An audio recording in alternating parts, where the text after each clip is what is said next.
civilian targets also that have fallen to the missiles and air domination of Israel at the moment. The scenes that you see are dramatic visuals coming in from a hospital in the Kermanshah area. Just moments ago, we have also seen throughout the day today the Hermes 900 reconnaissance drones of Israel flying and dominating the entire skyline of Kermanshah. Remember, this is part of western Iran, where on the first night of the strikes, various radar facilities were destroyed by Israel in complete domination and air superiority assertion in Tehran's airspace. And all the way up to the border of Tehran, we have seen complete air domination of the IDF, which it claimed to have solidified a couple of days ago, and now dramatic visuals of counter allegations coming in from Iran that a medical facility perhaps had also fallen prey to this entire sequence of events. Just few moments ago, we have also seen in separate instances an industrial park also being targeted. Also, the Pashtun military base in the outskirts of Tehran fell to the huge plumes of smoke rising there after Israeli Defense Forces strikes. The situation remains extremely critical. On the other side, Israel is also claiming heavy civilian casualty from Iranian ballistic missiles and UAVs. However, these are visuals coming in from Iran, where the Iranians are now claiming that a military facility in particular was targeted by the IDF.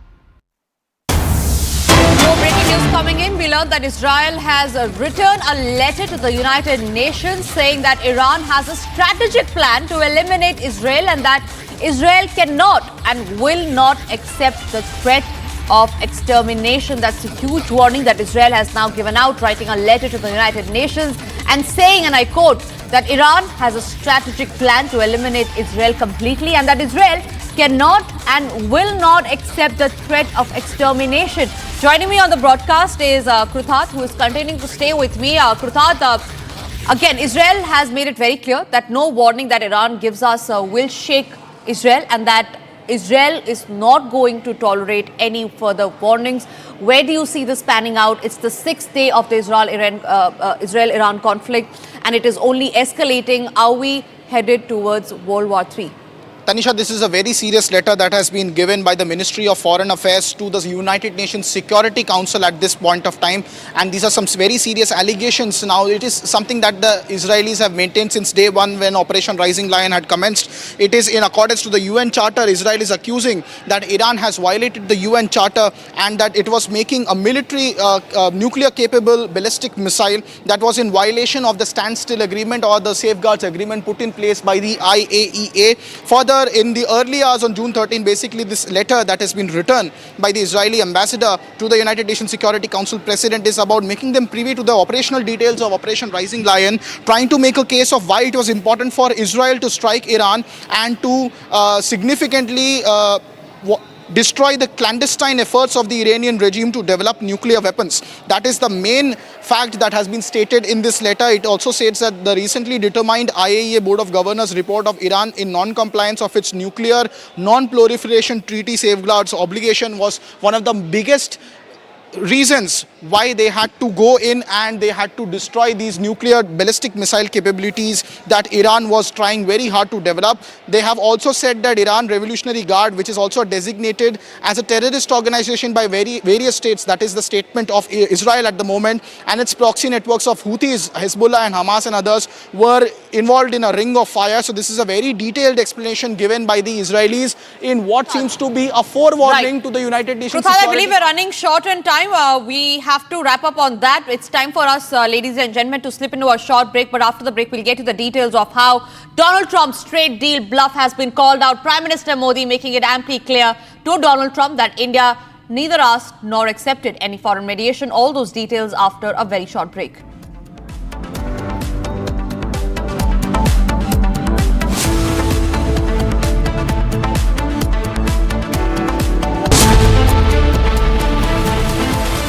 दादी के हाथों का जादू और खुशबू से महकता घर, माँ की मुस्कुराहट और खाने की सुगंध। MDH गरम मसाला, क्योंकि हर रिश्ता है स्वाद से जुड़ा। विमल में गुलिस्तां की ये कुछ लजीज फरिश्ते जब साथ घुले तो जी ललचाए और दिल कहे कि स्वाद की इस जुबान में खुद को ऐसा डुबाऊं कि निकल ना पाऊं। विमल की जुबान कुछ है ही ऐसी, मानते हैं ना? विमल, बोलो जुबान केसरी। MDH की हल्दी मिर्ची धनिया करे कमाल, ये रंग दे, ये खुशबू दे, ये तीखा, ये कम पड़े, क्या निराला MDH masala. This is pre-planned. And Raja has been hit by all three. how these three people, three men and all that, actually had hit Raja, and Sonam was there, and then she had destroyed the phone and all that, and so that's how it happened.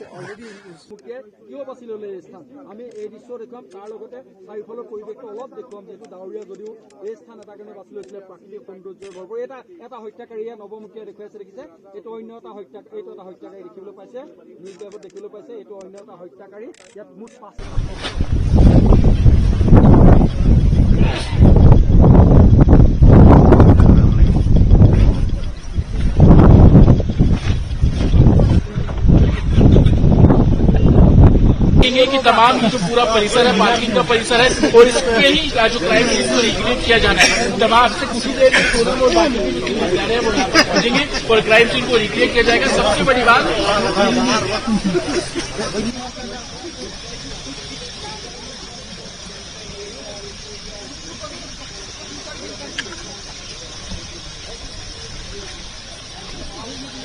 Hotel करवा दें।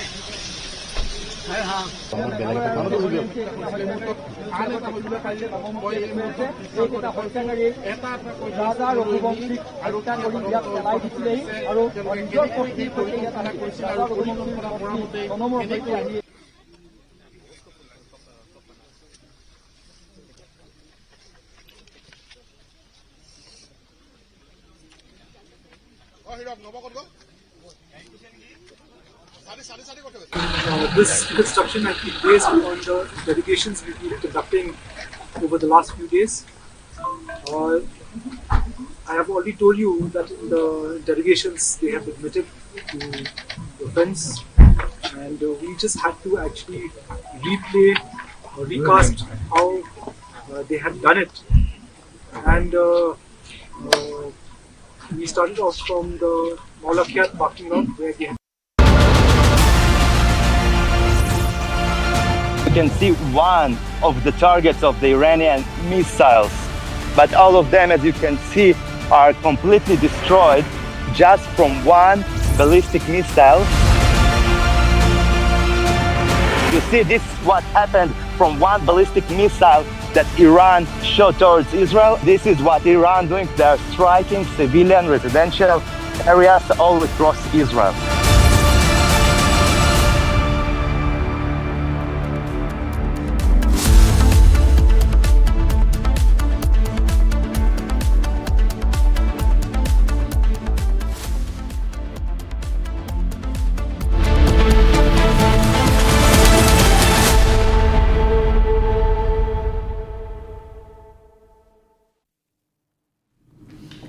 Thank you for staying with Republic. Now, following the sirens regarding a hostile aircraft infiltration that sounded between 9:04 and 9:19 in the southern Golan Heights, 3 UAVs that were launched towards Israel from Iran were intercepted.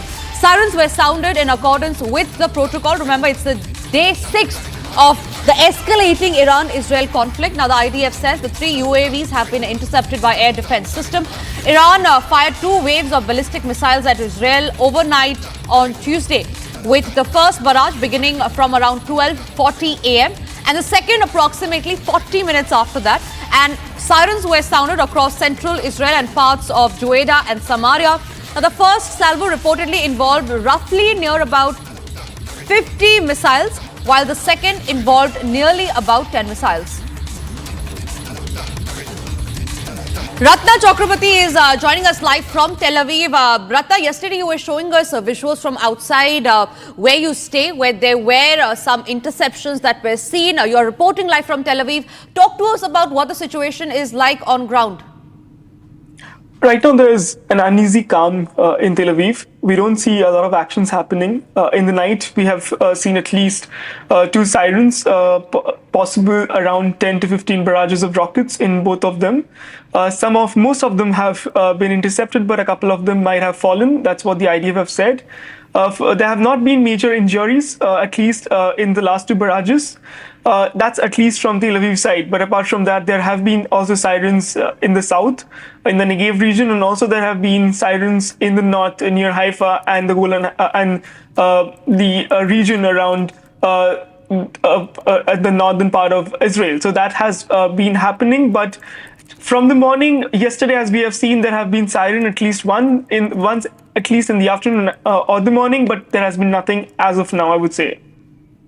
Right, absolutely. Ratna, also take us through about what was the situation last night when we believe that there were approximately about 15 to 10 missiles in a wave of 2 that were fired at Israel. And were there any damages and destruction that was reported? For the moment, the information that's there, that yes, there have been a couple of missiles which have had direct hits, but that's in central Israel. I haven't yet visited the area to actually see the scale of destruction. And we haven't seen also visuals coming in from any sources. So I wouldn't be able to exactly tell you what the damage has been, but yes, there have been direct hits. But yesterday, when I can tell you from a personal experience that when I was in the shelter room, I could actually feel a lot of interceptions happening over my head.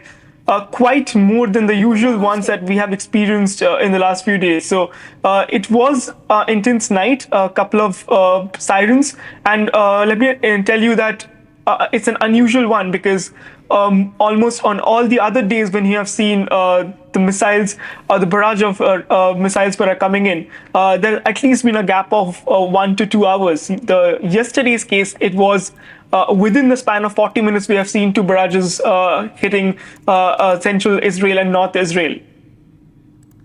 Right. Ratna, thank you very much for speaking to us and sharing all those details. We'll keep coming back to you as and when there are updates in the story. We move on to the other stories that we're tracking. Now, tensions between Israel and Iran have reached a boiling point as the Israel Defense Forces unleash a series of powerful airstrikes on Iranian military targets. In this explosive compilation, we bring you 9 videos capturing the sheer scale and intensity of the attacks, from missile-laden drones to precision air raids. These visuals reveal the reality of modern warfare and the escalating conflict that's crippling the Middle East.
המטרה נפלה.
Israel-Iran conflict has entered its day 6 with no signs of end. There is no signs that the conflict could end very soon, and with the United States now saying, according to reports, that it could intervene in the war, it remains to be seen on how this conflict pans out, and we're keeping a very close watch on that. But for now, it's time for us to slip into a short break, and after the break, we'll get you all the details of how Iran has launched a fresh barrage of missiles on Israel and has targeted the Dimona nuclear plant, and what is the significance of that attack. We'll get you all that and much more, but after a short break.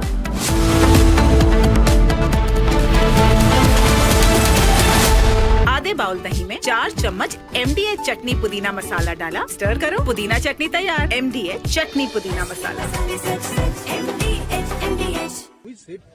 This is pre-planned. And Raja has been hit by all three. How these three people, 3 men and all that, actually had hit Raja, and Sonam was there, and then she had destroyed the phone and all that, and so that's how it happened.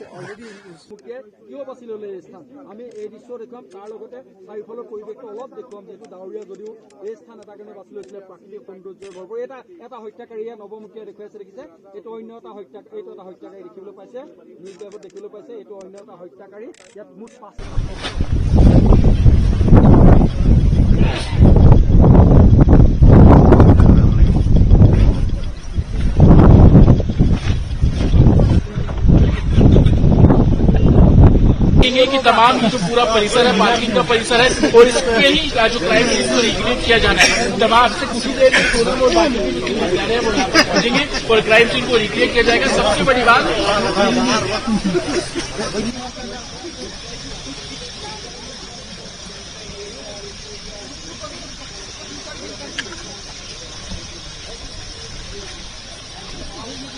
Hotel करवा दें।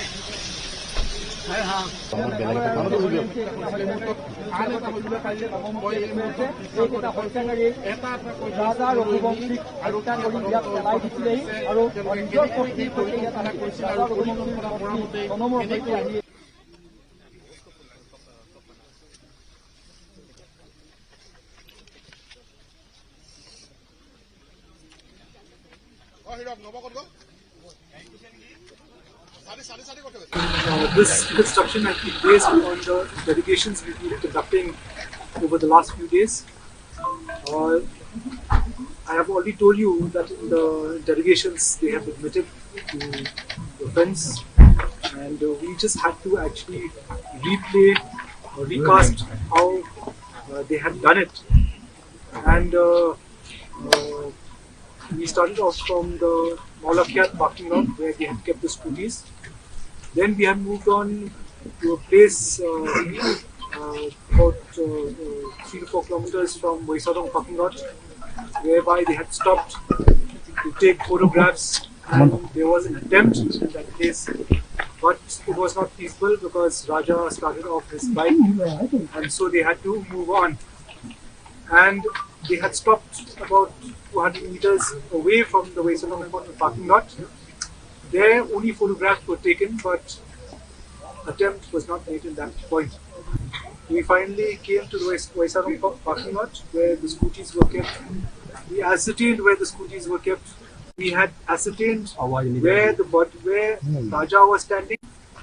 We had taken to replay the whole thing. We had taken one of our personnel from the fire emergency services as Raja to replay the role of Raja.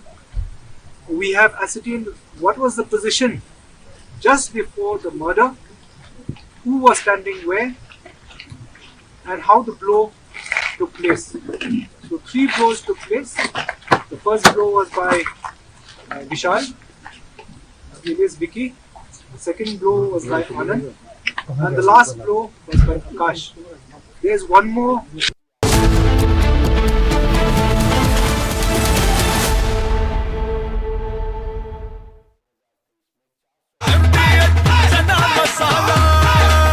अब छोलिया हो या लोबिया, सफेद चने या काले चने, सब कुछ मजेदार बने। विमल में गुलिस्तां के ये कुछ लजीज फरिश्ते जब साथ घुले तो जी ललचाए और दिल कहे कि स्वाद की जुबान में खुद को ऐसे डुबाऊं कि निकल ना पाऊं। विमल की जुबान कुछ है ही ऐसी, मानते हैं? विमल, बोलो जुबान कैसी? You just posted right before we took off that you're not leaving because of a ceasefire. Why are you? Can you elaborate? Getting better than ceasefire. We're not looking for a ceasefire. I didn't say I was looking for a ceasefire. That was Emmanuel, nice guy, but he doesn't get it right too often. But we're not looking. We're looking for better than a ceasefire. What specifically is better than a ceasefire? What are you looking for here? An end, a real end, not a ceasefire. An end. So something that will be permanent. Or giving up entirely. That's okay too. Are you close there? Is that possible? Is that possible in the next 24? Why not? Certainly possible. Complete give up. That's possible. Yeah, doing pretty well right now. We're doing pretty well. Remember, Iran cannot have a nuclear weapon. It's very simple. We don't have to go too deep into it. They just can't have a nuclear weapon. What was the thinking on the call for Tehran to evacuate? Is there a threat or is there incoming? What was the thinking on the full evacuation? I want people to be safe. And that's always possible. A thing like that could happen. I just want people to be safe. You have great people that know how to protect themselves. And when you say better, what? Oh, we'll come down so hard if they do anything to our people. We'll come down so hard that the gloves are off so beautifully. Now, I think they know not to touch our troops. And are you open to negotiating with the Iranians right now, or do you want to wait? I don't know. I've been negotiating. I told them to do the deal. They should have done the deal. Their cities have been blown to pieces. They've lost a lot of people. They should have done the deal. I told them do the deal. So I don't know. I'm not too much in the mood to negotiate. Yeah, you posted. Yeah, I think it's safe. There's a lot of bad things happening. I think it's safer for them to evacuate. This is pre-planned. And Raja has been hit by all three. How these three people, three men and all that, actually had hit Raja, and Sonam was there, and then she had destroyed the phone and all that, and so that's how it happened.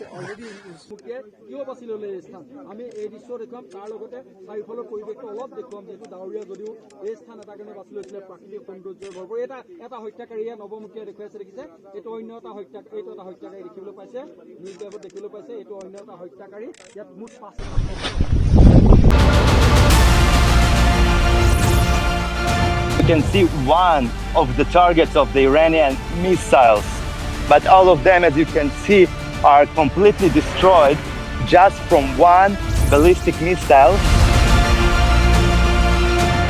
You see, this is what happened from one ballistic missile that Iran shot towards Israel. This is what Iran doing. They are striking civilian residential areas all across Israel.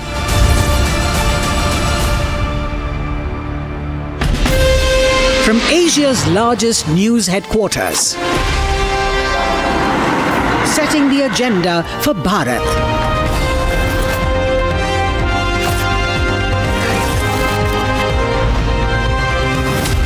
You're watching Republic.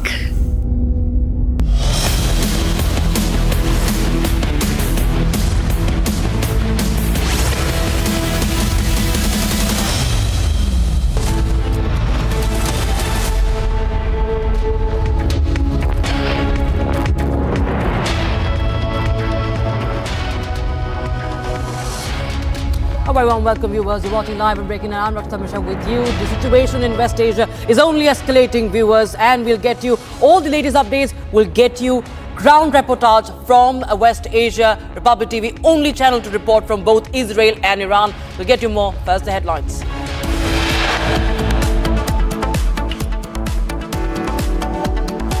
After multiple technical snags, Air India ordered to reduce flight operations by 30%, faces action.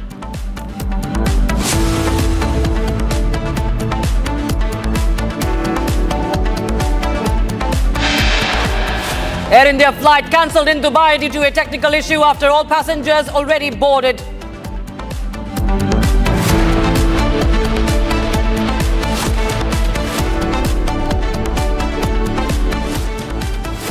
Trump Trump's trade deal bluff called out. Prime Minister Modi made it clear to Trump that India neither asked for nor accepted any foreign mediation.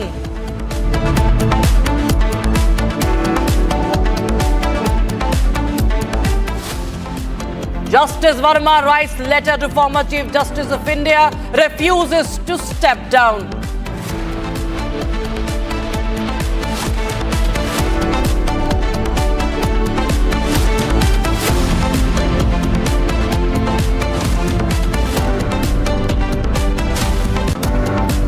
And Baloch Liberation Army claims responsibility for remote-controlled bomb attack on Jafar Express train, 4 killed.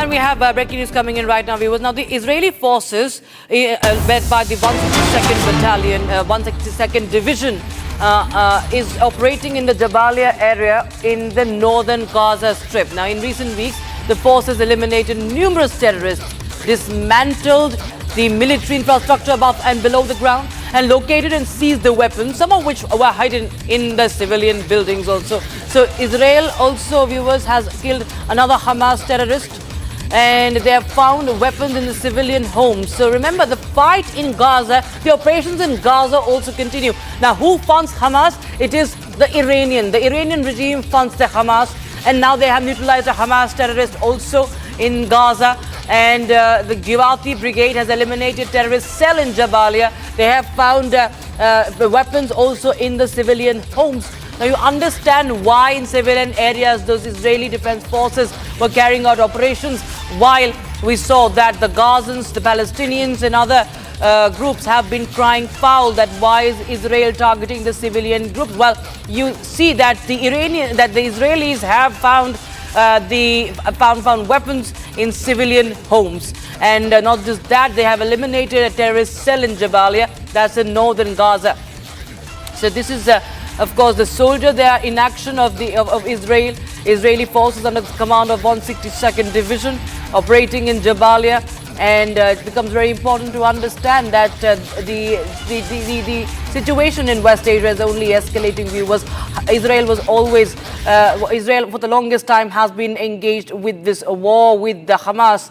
It has removed the top leadership, but not to forget that now for the first time we see the escalation between Iran, direct confrontation with Iran, and the escalation is something that is unprecedented between the two countries. Israel continues to strike Iran. Meanwhile, Israel's operations in Gaza also continue. Visuals from Gaza, from Jabalia coming onto your screens.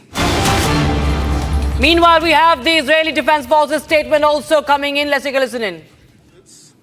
At midnight, while the people have been at their homes and they have targeted the homes of civilians, which led to big casualties. As you know, hundreds of innocent people, including big number of children and women, have been killed during these attacks.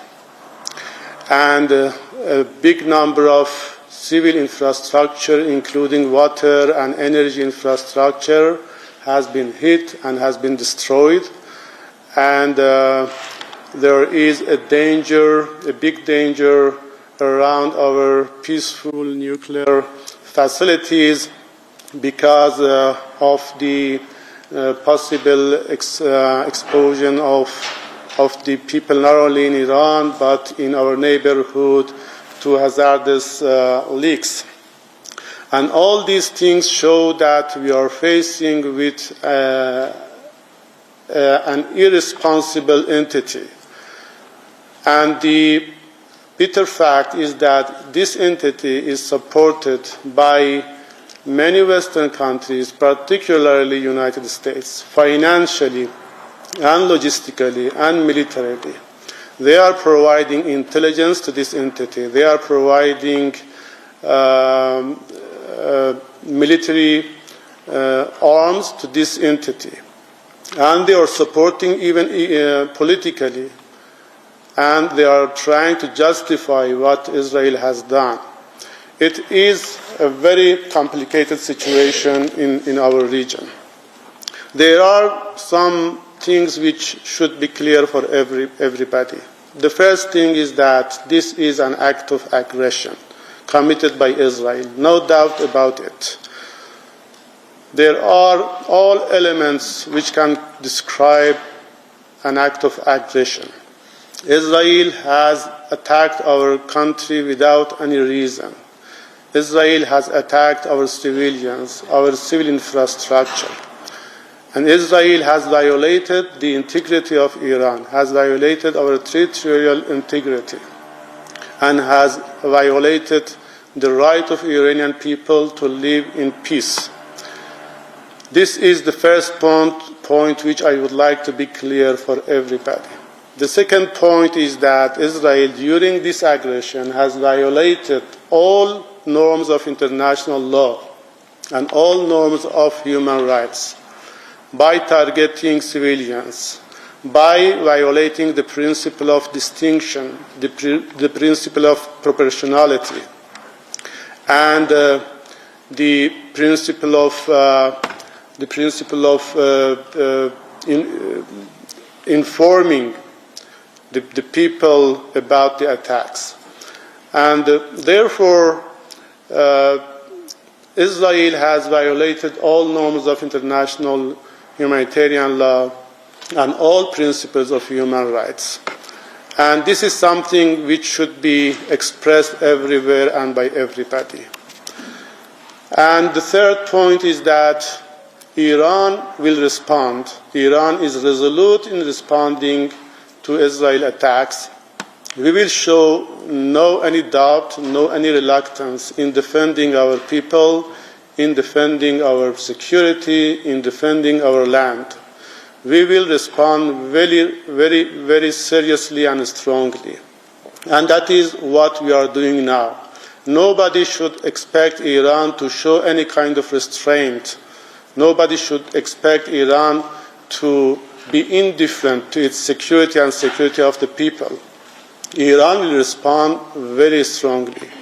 And we will stop aggression by all means, and by the confidence that the people of Iran have in our military forces.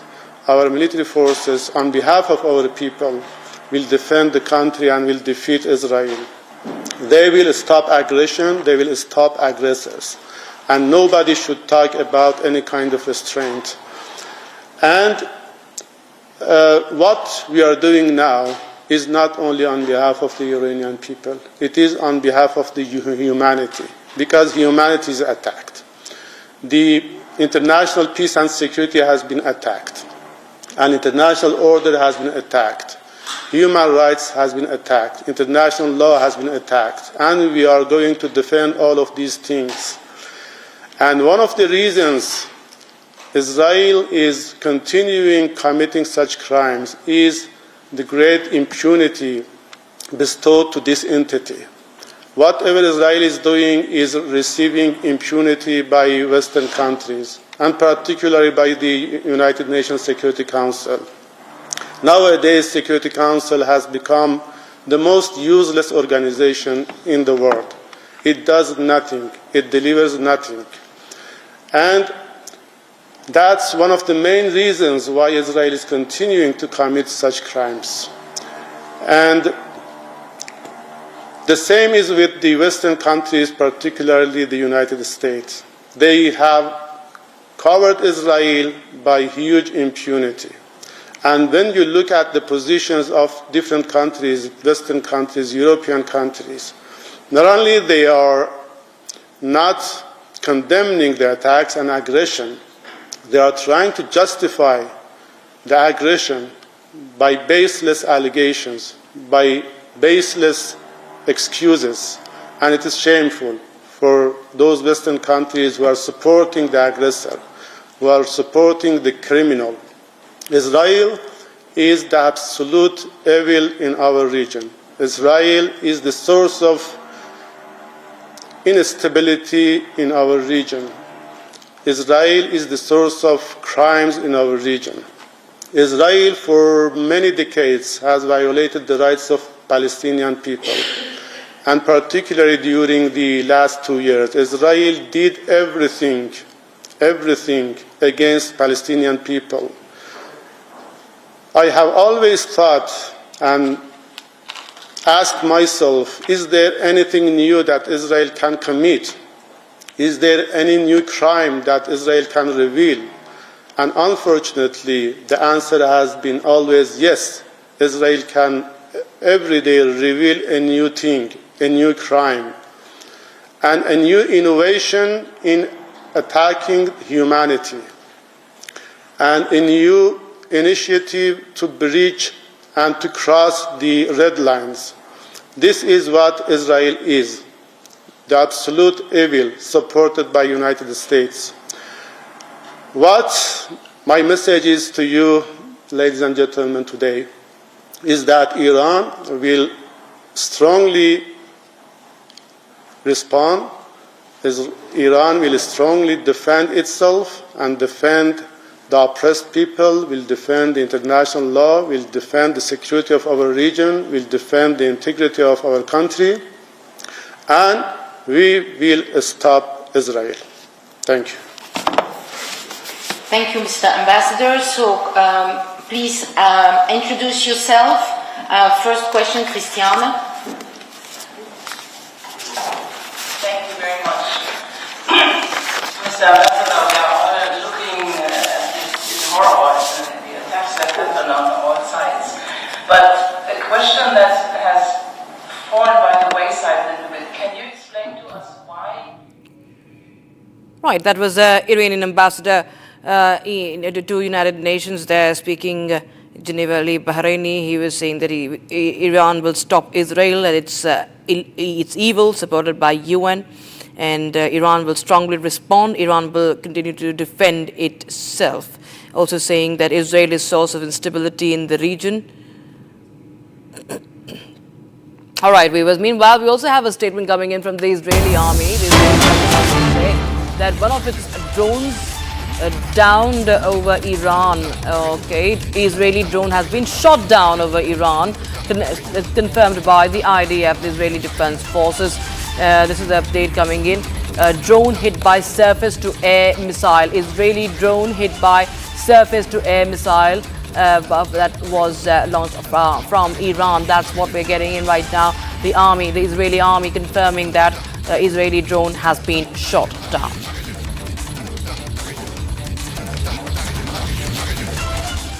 And there you have Israeli, of course, Israel also striking Iran. So their firefighting in the skies continue. These are visuals that have come in. Israel striking Iran, Israel defense system, in Israeli defense forces intercepting the Iranian drones also.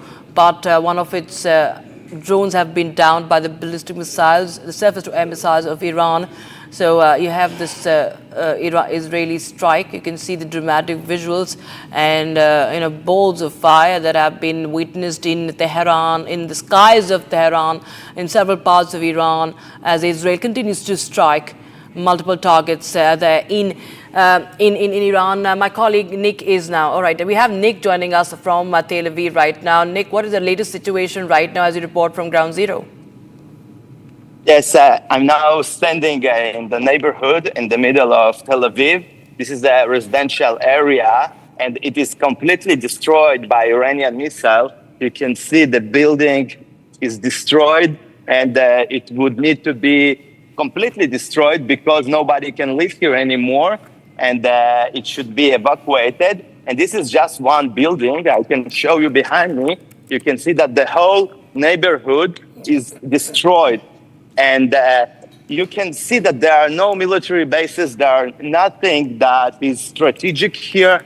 Just regular people. Most of them are young people that are coming to Israel, coming to Tel Aviv, and they want to be next to the beach just a few minutes from here, the Mediterranean Sea. And you can see the massive destruction of all of this area. Here, usually, we're living young people in their 20s from all over Israel and a lot of tourists. And now this place is completely destroyed. Here hit the missile from Iran, and from the shock wave, all the buildings for hundreds of meters were destroyed. You can see the complete destruction. Now this site is closed. People can't come here because it is really dangerous. And also where I'm standing here, underneath, there is a construction of a metro station. And because of this ballistic missile, maybe all of this ground can collapse any moment. You can see here, this is the construction of the metro that was before. And this huge building also can collapse. And inside was the consulate of the United States. So maybe this is a reason for the United States, the casus belli, to join Israel in the war against Iran. You can see the massive destruction here all around. You know, as you mentioned about United States, the President of the United States, Donald Trump, has, written on social media yesterday that, they very well know where Khamenei is hiding. At the same time, say that we do not intend to kill him. At the same time, he calls for unconditional surrender. That's a strong message that has been sent out in capitals by Donald Trump. Now, what does that really mean? It means that Israel wants to change the regime in Iran. After 79, the new regime is bad for Israel, but the United States still doesn't want to do it, at least not openly, publicly. They're afraid that the consequences maybe can be very bad to the economy, especially because the prices of the fuel can go really up, the prices of oil, and it's bad for America. I think this is the main reason why they still want to try to solve this conflict in other ways. Right, and speaking of what's happening right now on ground, we're going back to what's happening on ground. Nick, if you could just tell us more about the strikes that continue, because we've seen that Israel has continued to strike major targets in Tehran. Many nuclear facilities also being targeted by Israel. In fact, just stay on with us, Nick. We have breaking news coming in. The president of Israel, Isaac Herzog, has visited northern Israeli town of Tamra following the Iranian missile strike. That's the breaking news we are getting in right now. The Israeli president, Herzog, is taking stock of the situation in northern Israel, visiting the town of Tamra that has witnessed a lot of impact as far as the Iranian strikes are concerned. You can see the civilian areas that have been affected. And Nick, I'll just go across to you on that. Nick, Isaac Herzog right now is taking stock of the situation. He's in Tamra. Tell us more about this place. What has really happened over there? One of the places where the ballistic missile hit, and in the Arab communities, they don't have bomb shelters and they don't have enough places to hide like in the Jewish cities in Israel. But even with those bomb shelters, you see that it's not always enough because the ballistic missiles are really strong, massive. And the Arab communities, also some of them, especially the Bedouins, they are living next to bases of the Israeli army that Iran also trying to target them, especially of the Air Force of Israel. And the Bedouin communities are surrounding those places in the Negev desert. So this is one of the reasons why if something should there, they don't have too much what to do about that. They just can pray to God that it will not fall on them. Right. Nick, thank you so much for joining us with that ground report coming in from Tel Aviv of Israel. And Republic TV, of course, continues to get you more such ground reports to help you understand what's really happening, viewers. With that, let's take a quick look at some more news that is coming in from West Asia as the conflict escalates. The Iran-Israel conflict escalating further as more Iranian missiles were intercepted over Tel Aviv, prompting the Israeli military to launch a series of strikes near Tehran. Israel claims the ongoing offensive, which has killed at least 224 people in Iran, is aimed at halting Iran's progress towards developing a nuclear weapon.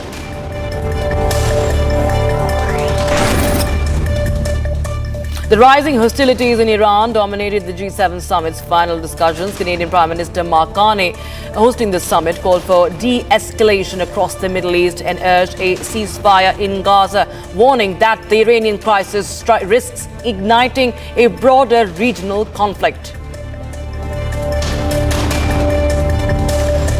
Leaders also reiterated our commitment to the pursuit of peace and stability in the Middle East. Made clear that Iran is the principal source of regional instability and terror. And we've been consistently clear that Iran can never have a nuclear weapon. We urge that the resolution of the Iranian crisis leads to a broader de-escalation of hostilities, including a ceasefire in Gaza.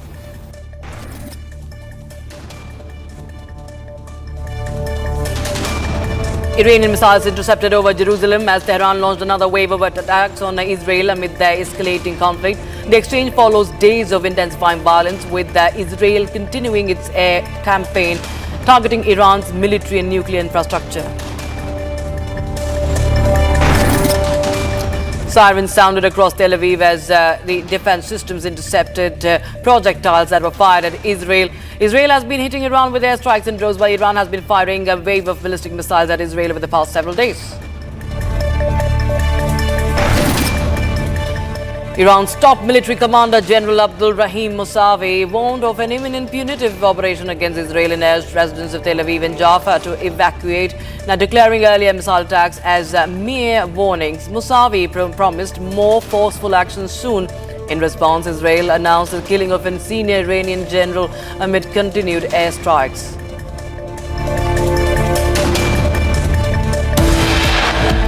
And after multiple technical snags, the Air India has been ordered to reduce its flight operations by 30%. Also, another flight of Air India cancelled, this time in Dubai, due to a technical issue once again after passengers had boarded. We'll get you more on that.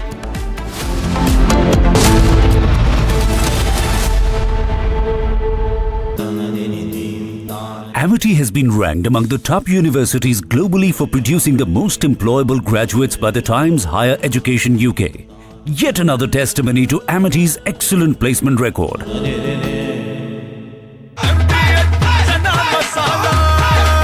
अब छोलिया हो या लोबिया, सफेद चने या काले चने, सब कुछ मजेदार बने। विमल में गुलिस्तां के ये कुछ लजीज फरिश्ते जब साथ घुलें तो जी ललचाए और दिल कहे कि स्वाद की जुबां में खुद को ऐसे डुबाऊं कि निकल ना पाऊं। विमल की जुबां कुछ है ही ऐसी, मानते हैं? विमल, बोलो जुबां कैसी? This is pre-planned. And Raja has been hit by all three. How these three people, three men and all that, actually had hit Raja, and Sonam was there, and then she had destroyed the phone and all that, and so that's how it happened.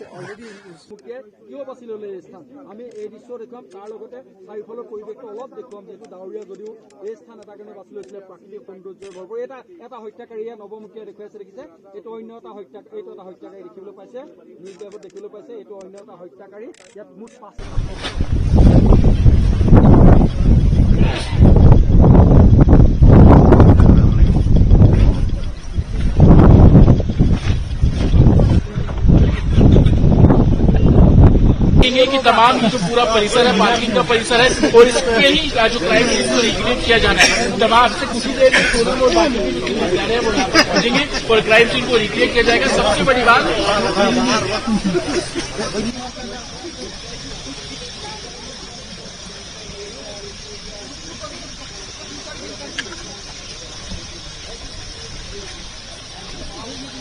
Hotel करवा दें।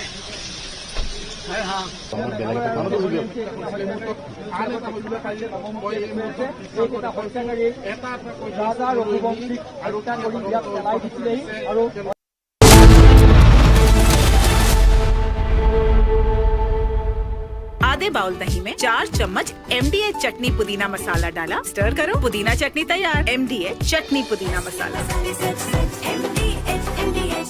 इसको घर पे लगाओगे तो शादी का तो पता नहीं, पर घर पक्का नहीं टूटेगा। रुंगटा नहीं तो घर स्ट्रॉन्ग नहीं। रुंगटा स्टील TMT बार एकदम सॉलिड। पहाड़ों में एक हाइकिंग स्टिक भी बन सकती है। You just posted right before we took off that you're not leaving because of a ceasefire. Why are you? Can you elaborate? Getting better than ceasefire. We're not looking for a ceasefire. I didn't say I was looking for a ceasefire. That was Emmanuel, nice guy, but he doesn't get it right too often. But we're not looking. We're looking for better than a ceasefire. What specifically is better than a ceasefire? What are you looking for here? An end, a real end, not a ceasefire. An end. So something that will be permanent. Or giving up entirely. Is that okay too? Are you close there? Are you possible? Is that possible in the next 24? Why not? Certainly possible. Complete give up. That's possible. Yeah, doing pretty well right now. We're doing pretty well. Remember, Iran cannot have a nuclear weapon. It's very simple.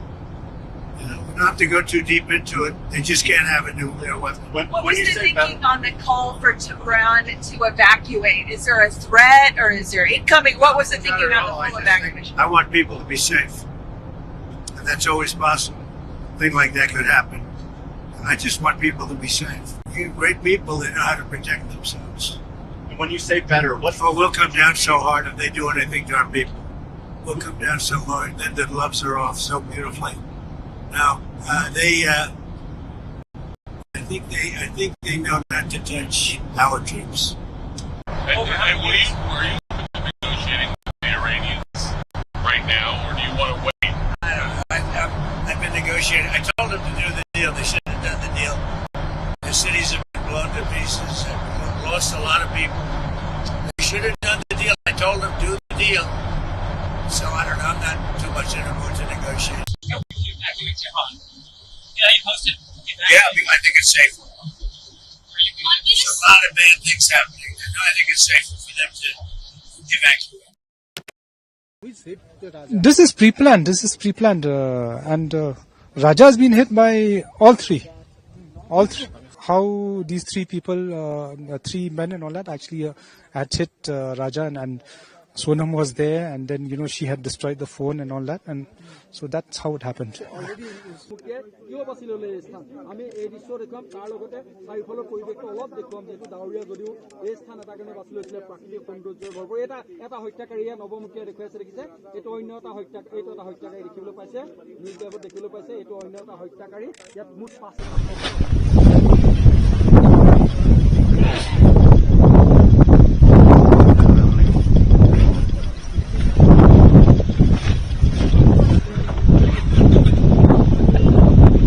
कि तमाम जो पूरा परिसर है, parking का परिसर है, और इस I have seen what it takes to report from the front lines. Accuracy, urgency, courage and responsibility. At Republic School of Journalism, you will be trained for that reality. It's not theory, it's live learning inside a working newsroom from day one. If you want to report the truth when it matters the most, RSJ is where you begin. Courses begin on June 30th. Apply now.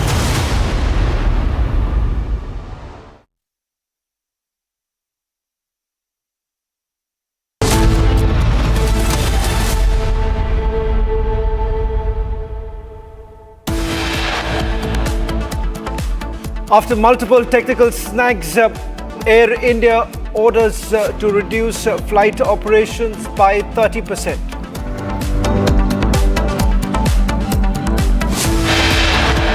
Air India flight cancelled in Dubai due to a technical issue after all passengers had already boarded.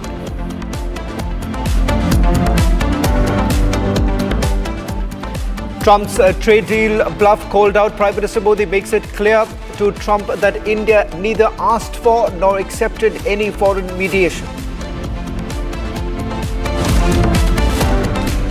Justice Verma writes to former Chief Justice of India, refuses to step down.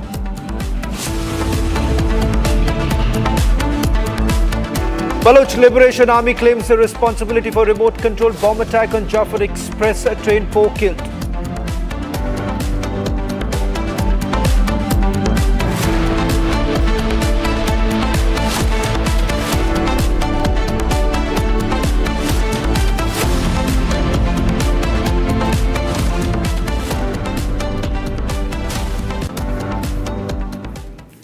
At 3:30, this is the breaking news now coming in as tensions escalate in West Asia. In fact, a short while back, Iranian ambassador to United Nations has made the first statement with regards to the attacks that are taking place on Iranian soil. I'm going to just quickly take you through the statement that has been put out by Iran's ambassador to the United Nations in Geneva. And this is what Iran has to say, and I'm quoting, "Whatever Israel is doing with the support of US intelligence. We will follow the developments and actions of developments. At any point we come to the conclusion that the United States is directly involved in the attacks on Iran, Iran will respond to the United States of America." In fact, what we have essentially seen are two important aspects since the war began on Friday. In fact, one with regards to the fact that there is a direct American assistance with regards to the barrage of missiles that have been launched from Iran that were also brought down with American systems that were basically in place.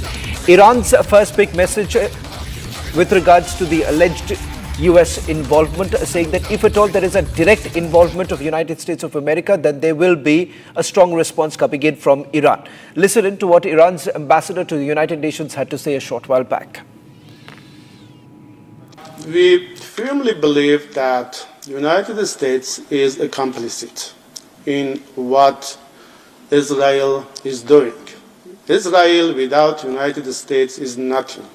Whatever Israel is doing is with the support, the military support and intelligence support of the United States. And we are totally ready to give appropriate response to any development. We will follow the developments, we will follow the actions of the United States, and at any time, at any point, if we come to the conclusion that the United States is directly involved in attacks against Iran, we will start responding to the United States. It was highly expected that the free nations, the government who are seeking the justice in the world, to condemn such kind of the aggressions, which is a vibrant violation of the international law. We are in position to defend our people, our government, our country in the best way. We have shown that we are able, and we will continue, because we are under attack. We have to defend, and our actual retaliatory action, it is based on the self-defense, which is enshrined in the Article 51 of United Nations Charter, which gives us this power to defend our people. You know that the Israeli government, the Israeli officials, they officially announced some threats against Iranian high-ranking officials. They assassinated some of the Iranian military officials, which is totally against any regulations. Until now, you have been maybe informed that several rounds of the exchange of the, actually you can say, missiles and drones, what happened between two sides. But we are defending in a proper way, and we are confident in what we are doing. We will continue until this aggression is going to be stopped. Is US-Iran nuclear deal is still on the cards, and how do you see Trump's role in the crisis as he calls for unconditional surrender? We were at the table, actually at the negotiating table. It was the America who gave the green light to Israelis to have these military attacks against Iran. On the basis of even false accusation. They have made a lot of accusation, but there was no any proof. But if there is any kind of allegations, it should go through we can say, some mechanism which is actually it has been considered by the international organization like UN. It's the 11th wave of attacks, missiles that have been fired by the Iranians. We have seen large-scale devastation also taking place in multiple cities of Israel. In fact, this report has been filed by my colleague Nick from Tel Aviv. This is the hole that made just one ballistic missile that was fired from Iran towards a residential area in the center of Israel. Meters from here, there are kindergarten, schools, a lot of buildings with innocent people living there. And you can see the impact. One blast of a ballistic missile destroys anything with the shock wave in a radius of around 500 meters.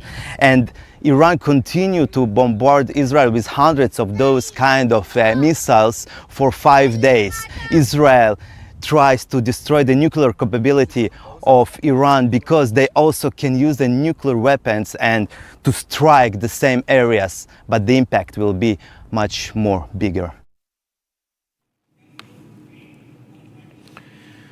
Joining us on this broadcast is Major Samarpal Tur. Major Tur, United States of America and its role. Iran says that if at all there is a direct action coming in from US, then the response from Iran will be hard. Do you believe that this is perhaps the time that US is taking to finally come up with a deal with Iran? Shravan, as you see, the geopolitics, right now, the Russians are quiet. The Chinese have given a very strong statement that the world can go on without America. And as far as the war against Iran is concerned, Shravan, there is actually going to be no practical output if you do not have, troops on the ground. So that is definitely not the present phase one that they are going to do. So what I certainly feel is, their nuclear assets are going to be decimated once and for all and finally. So they are going to destroy the nuclear program first. Secondly, it is just a matter of time when the top Iranian officials will be offered political asylum in Russia, maybe China, maybe North Korea, maybe some Arab country. But as of now, you see, none of the Arab countries have come out openly and criticized or asked for truce or peace at the moment, other than Pakistan. So you see, it's a very fragile and a volatile situation. Let us not forget that, Houthis, Hamas, and Hezbollah, these three have been the proxies of Iran for n number of decades. And now Iran is talking in UN in terms of safeguarding its sovereignty. What happened to the sovereignty of Israel when, Hezbollah was being provided arms, ammunition, and missiles by Iran? And now they are saying that the Americans have given the green signal. Fair enough. They would have given it because the intelligence on ground is definitely stating something that now... Just ask you a quick question. Can you really trust the Americans right now? Israelis are certainly hoping the Americans will come in because Israel right now sees a stumbling block. They cannot perhaps carry out an attack on Fordo nuclear facility. They need the US help. But US sees this as an opportunity, that this perhaps is the time for striking a deal with Iran and let this pass. See, Shravan, the GBU-57 is the only potent weapon or a bomb that can penetrate into the depth to where the bunkers have been made in Iran. Secondly, you see, this is a war against ideology. This is going to break the backbone of terrorism all around the world. And let us not forget, there are lakhs of Houthi rebels who are ready to move into Iran and fight this war. So definitely it is going to be a large-scale war with a number of, refueling aircraft which are moved in. USS Nimitz and its fleet has been ordered to move in towards Iran. So definitely these are not small orders. These are massive and concrete and decisive, military orders which are being carried out. And in coming 48 hours, definitely let's not be surprised that the Americans will be bombing Iran with the B-52s and the B-2 bombers. Well, thank you very much, Major Tur, for putting this into perspective. It remains to be seen whether at all the United States of America will actually respond to what many are saying. It's almost an ultimatum coming in from the Iranians. Shift to focus now to the other big story that we're tracking today. Foreign Secretary Vikram Misri on 18th of June said that Prime Minister Narendra Modi had a telephonic conversation with US President Donald Trump, which lasted approximately 35 minutes. Now, during the conversation, Prime Minister Modi made it abundantly clear to President Trump that India neither asked nor accepted any foreign mediation. Remember, multiple times claims have actually been made by President Trump that the ceasefire was only because the United States of America had actually stepped in. India has maintained that there was no mediation as far as Operation Sindoor is concerned, and this once again was told to President Trump by Prime Minister Modi. Listen to what the Foreign Secretary had to say. प्रधानमंत्री मोदी ने राष्ट्रपति Trump से operation सिंदूर के बारे में विस्तार से बात की। प्रधानमंत्री मोदी ने राष्ट्रपति ट्रंप को स्पष्ट रूप से कहा कि 22 अप्रैल के बाद भारत ने आतंकवाद के खिलाफ कार्रवाई करने का अपना दृढ़ संकल्प पूरी दुनिया को बता दिया था। प्रधानमंत्री मोदी ने कहा कि 6-7 मई की रात को भारत ने पाकिस्तान और पाकिस्तान ऑक्यूपाइड कश्मीर में सिर्फ आतंकी ठिकानों को ही निशाना बनाया था। प्रधानमंत्री मोदी ने राष्ट्रपति ट्रंप को स्पष्ट रूप से कहा कि इस पूरे घटनाक्रम के दौरान कभी भी किसी भी स्तर पर भारत अमेरिका ट्रेड डील या अमेरिका द्वारा भारत और पाकिस्तान के बीच मध्यस्थता जैसे विषयों पर बात नहीं हुई थी। सैन्य कार्रवाई रोकने की बात सीधे भारत और पाकिस्तान के बीच दोनों सेनाओं की एग्जिस्टिंग चैनल्स के माध्यम से हुई थी और पाकिस्तान के ही आग्रह पर हुई थी। प्रधानमंत्री मोदी ने जोर देकर कहा कि भारत ने न तो कभी मध्यस्थता स्वीकार की थी, न करता है और न ही कभी करेगा। इस विषय पर भारत में पूर्ण रूप से राजनीतिक एकमत है। राष्ट्रपति ट्रंप ने प्रधानमंत्री द्वारा विस्तार में बताई गई बातों को समझा और आतंकवाद के खिलाफ भारत की लड़ाई के प्रति समर्थन व्यक्त किया। Colonel Shailendra is joining us right now. Colonel Shailendra, this was known all this while, but there was politics over this entire issue. Even till today, questions were essentially raised whether at all protocols were followed or not, and the United States of America had basically stepped in. The fact of the matter is the DGMOs were involved, and this is what the Prime Minister had to tell President Trump. Jai Hind, Namaskar. You see, as far as our country is concerned, we have been throughout clear. I think there are only two kind of people who are not clear about the Indian policy. One is Trump, who has got selective amnesia and memory loss. And the second is somebody in our own country who doesn't want to be part of the country and start questioning the country. I'm very clearly bringing it out. There have been three outstanding part of this conversation on telephone. One, our Prime Minister clearly specifies to the Trump, that is President Trump, that nothing like that happened. You are somehow having a dream. You are going into selective memory loss, where you are time and again repeating it might have happened in your dreams, but it has not happened on ground with India. The second part is very clear that Trump offered the Prime Minister that you please come down for a visit from Canada, for which there was a fantastically clear answer given that no, we are going to Cyprus. And that amounts to what? That Cyprus visit cannot be cancelled just because the president of US is calling. The third part was that our Prime Minister gave him an option that we can meet during Quad and you are invited, which he is accepting. So this also should bring out to everybody clear. India does not go by others' agenda. We have our agenda clear. We have our lakir going up and up, and we will go by that. We will go by what is correct. As far as Indian interest is concerned, we will never ever have any mediation in any of our internal affairs. We are quite capable. We are quite strong. We can support ourselves. We don't require anybody to come in without invitation. And that invitation we will be giving selectively if at all required, which as on today has got no reasoning that it will be given. As far as US is concerned, very clearly responsibility has been also brought out that yes, Vance did speak. There's no doubt about it. But there was no talk about samjhota. There was no talk about trade. So let us be very clear. In India, abroad and in the world, India is on its own. We are writing our own script. We are standing on our feet, and we dare now tell you by our mouth and voice that no, all your statements and dadagiri will not be tolerated, supported. It is also a clear indication to all Indians and so-called, not so-called Indian, that whatever agenda you may have political, you can carry on with it. The country will go on its own, and we are going very strong.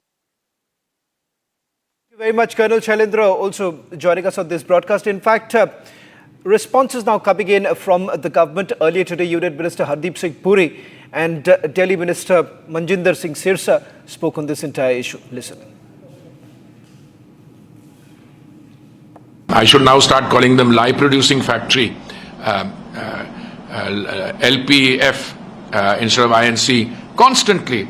I mean, they turn to, there's no invitation. And then when a productive 35-minute exchange takes place, they resort to, I don't know, frankly, whether this is ineptitude and incompetence or this is pure lies. But either case, it's a lie. Then they take resort to an earlier conversation which took place in January and say, this is not the readout. Arey bhai, readout aane do unka. But should you or should you not accept a detailed readout by your own foreign secretary and point by point? So all I can do is, I don't want to dignify the Congress party's ongoing, hallucinatory, I would call it hallucinatory fake narratives that they go and put on. But through all this, I get the feeling, Suchitra ji, that they're always looking for some way in which they can show India down. ये पहले से स्पष्ट है, विपक्ष को एक बीमारी लगी है झूठ बोलने की। देश के प्रधानमंत्री प्रभु सत्ता पे, संप्रदा पे कभी भी कोई कंप्रोमाइज, कभी कल्पना सपने में भी नहीं कर सकते। विदेश मंत्री ने क्या बताया, स्पष्ट किया कि जब ट्रंप की तरफ से ऐसा अगर कहा भी गया तो हमने स्पष्ट कहा, इस कूटनीति में किसी भी दूसरे मुल्क की इन्वॉल्वमेंट नहीं बर्दाश्त की जा सकती, क्योंकि हमारा स्टैंड बड़ा क्लियर है, पीओके हमारा है और इसके ऊपर किसी बातचीत के लिए भी किसी और को बीच में नहीं लाया जाएगा। लेकिन राहुल गांधी एक स्कूल जाते बच्चे की तरह बार बार कभी नरेंद्र सरेंडर, उसको उनका कसूर नहीं है। जो उनको सोशल मीडिया के छोटे छोटे बच्चे पढ़ा के भेज देते हैं, उसमें से जितना वो याद करते हैं उतना पढ़ देते हैं, जो भूल जाता है वो भूल जाता है।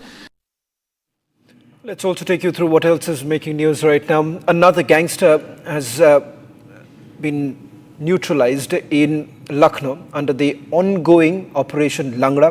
Police as well as the SIT carried out this late night encounter. One criminal injured, another on the run. Gunfire was also exchanged. Warning ignored. The heat is also now back on Uttar Pradesh's most wanted.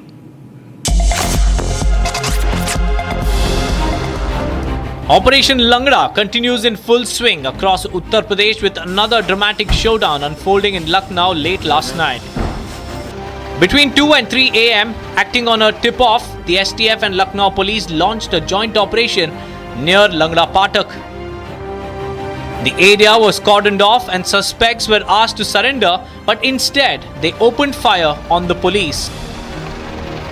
In retaliatory firing, one gangster was injured and captured, a classic case of half encounter.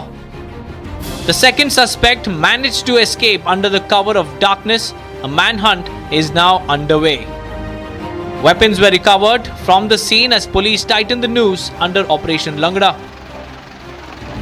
Uttar Pradesh में operation लंगड़ा लगातार जारी है। मैं इस वक्त लखनऊ में हूं, जहां पर कल देर रात एक अपराधी और पुलिस के बीच में मुठभेड़ हुई है और हाफ एनकाउंटर हुआ है। यानी कि उत्तर प्रदेश में सिर्फ लखनऊ राजधानी ही नहीं, कई अन्य जगहों पर लगातार इस तरह की कार्रवाई जारी है। आप देख सकते हैं कि यहाँ पर पुलिस ने चूना लगाकर इस एरिया को सुरक्षित किया हुआ है। बड़ी बात यह है कि जो खून का जो निशान है वह अब भी दिखाई दे रहा है। तो पुलिस के मुखबिर होते हैं, उन्होंने सटीक जानकारी दी कि साहब कुछ दिन पहले जिन लोगों ने महिलाओं के साथ छीना झपटी किया था, उनके साथ लूटकांड किया था, वो अपराधी अपाचे बाइक से मुहैया होते हुए लंगड़ा फाटक की ओर जा रहे हैं।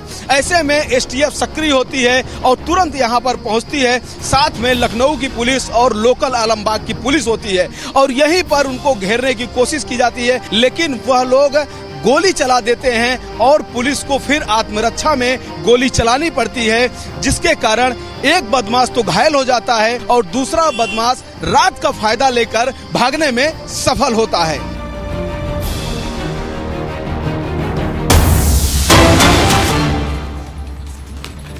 Well, India has now taken a strong stand against Pakistan at the United Nations Human Rights Council, calling out Islamabad for harboring terrorists.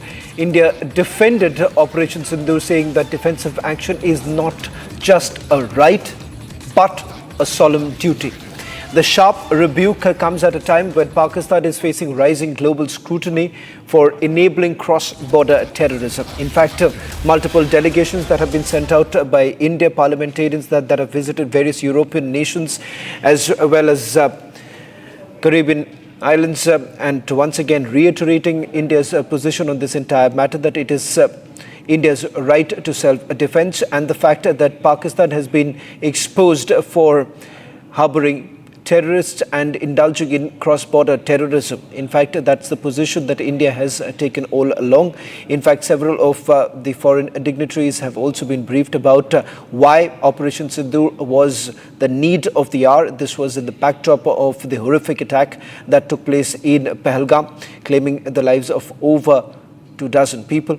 Important to point out here on your screens right now, this was the statement that was put out by the Indian ambassador a short while back, Indian envoy to UNHRC. This is what the ambassador had to say. 22nd April 2025, Pakistani terrorists turned a serene sanctuary in Jammu and Kashmir into a killing field, carrying out a barbaric execution of 26 Indian tourists in Pahalgam in front of their families. The UN Security Council rightly condemned this reprehensible act of terrorism and called for all perpetrators, organizers, financiers, and sponsors to be held accountable. And we all know that those sponsors operate from Pakistani soil. Pakistan's attempt to mischaracterize Operation Sindoor, our precise and proportionate response, as military aggression is unconscionable. When a state harbors terrorists who massacre innocents, defensive action is not just a right, it is a solemn duty. From hosting Osama bin Laden in its military cantonment to conducting state funerals for globally sanctioned terrorists, Pakistan never fails to disappoint. It claims victimhood while remaining the acknowledged epicenter of jihadist terror. After multiple technical snags, Air India ordered to reduce flight operations by 30%. Air India flight cancelled in Dubai due to a technical issue after all passengers had already boarded.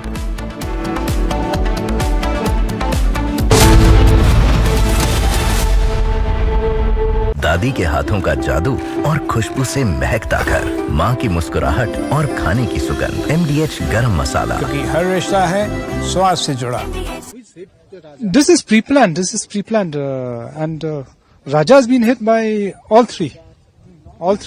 How these three people, 3 men and all that, actually had hit Raja, and Sonam was there, and then she had destroyed the phone and all that, and so that's how it happened.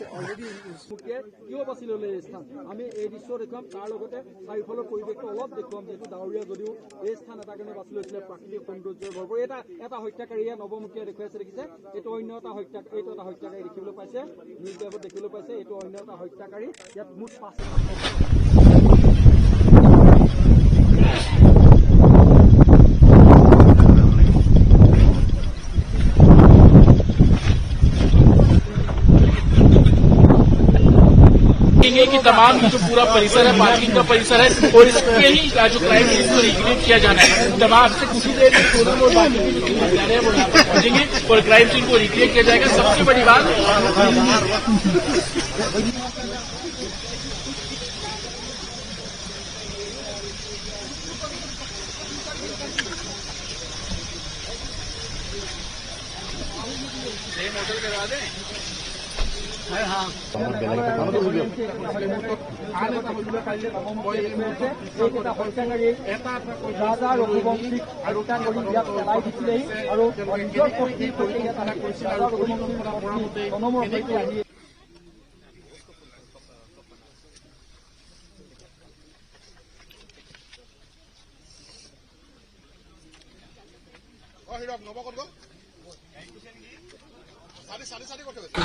This construction has been based on the delegations we've been conducting over the last few days.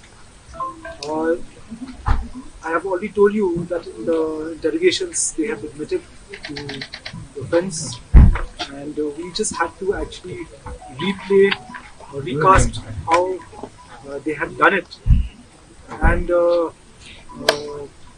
we started off from the Maulakiat parking lot where they had kept the scooties.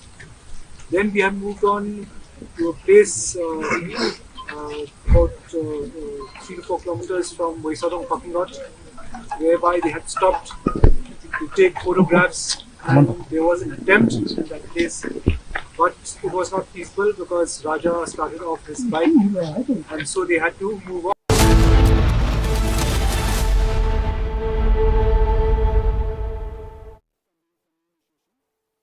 आपकी favourite Hyundai cars पर मिल रही है amazing deals. वैसे लोगे तो आप Hyundai ही, चाहे दिल की सुनो या डील्स की, तो जल्दी चले आओ हुंडई शोरूम।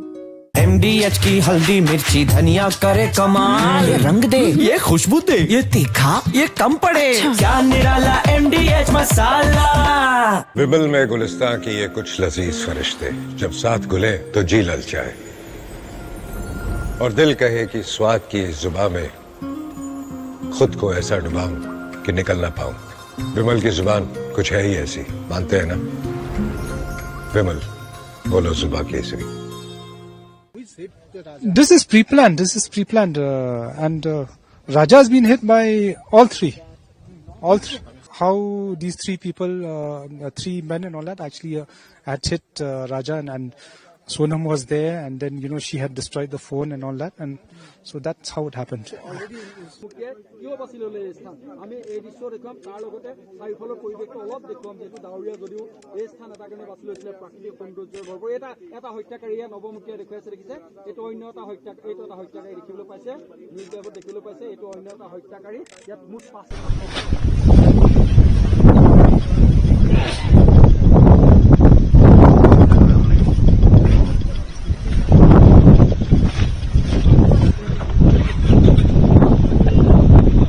कि तमाम जो पूरा परिसर है, पार्किंग का परिसर है, और इस पे ही जो क्राइम है इसको रिक्रिएट किया जाना है। तमाम से कुछ ही देर में सोनम और बाकी जो जा रहे हैं वो यहाँ पर पहुंचेंगे और क्राइम सीन को रिक्रिएट किया जाएगा। सबसे बड़ी बात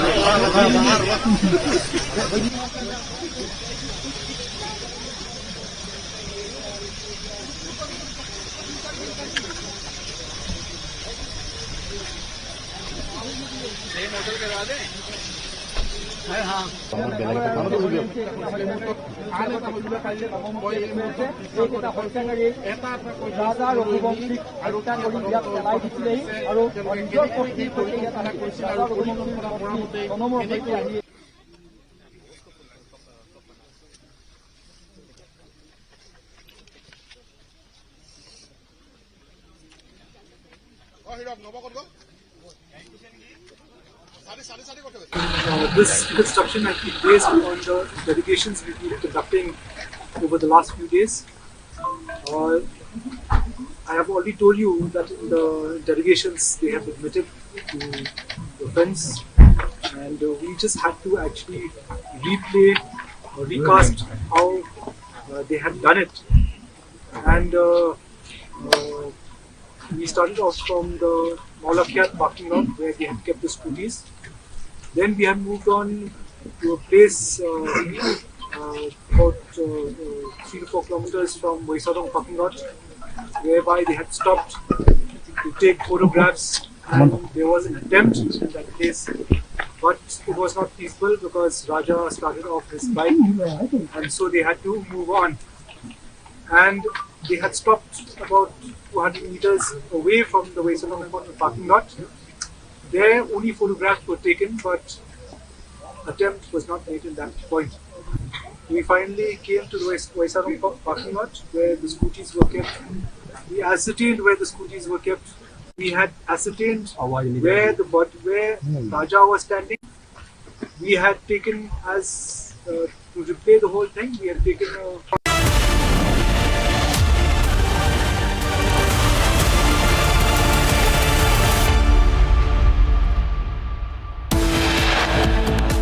follow the developments, we will follow the actions of the United States, and at any time, at any point, if we come to the conclusion that United States is directly involved in attacks against Iran, we will start responding to United States. Iran's ambassador to the UN in Geneva says if US intervenes, Iran will respond. Fresh footage from Israel-Iran conflict shows the elimination of the terrorist cell in Jabalia.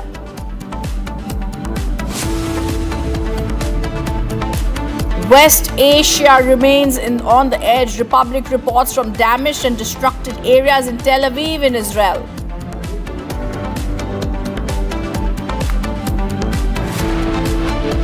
After multiple technical snags, Air India ordered to reduce flight operations by 30%.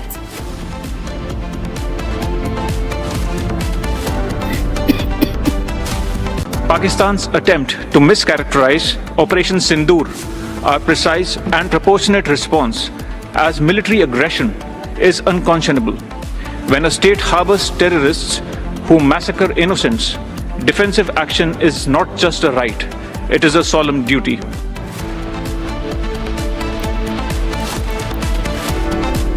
And Indian diplomat Kshitij Tyagi slammed Pakistan at UN Human Rights Council, says when a state harbors terrorists, defensive actions is not just a right but a solemn duty.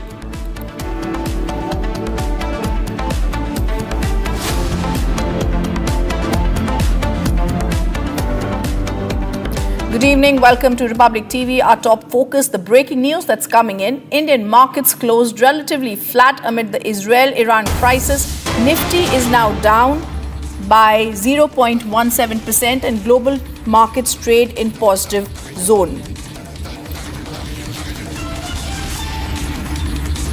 The big breaking news that's coming in the Nifty, Sensex is down just 0.17%. I'm going to try and go across to business editor Pranav is joining us live from our digital newsroom. Pranav, Indian markets have closed flat. Nifty Sensex is down just 0.17%, relatively less hit by the Israel-Iran crisis. Explain to us how this is going to be impacting us, Pranav.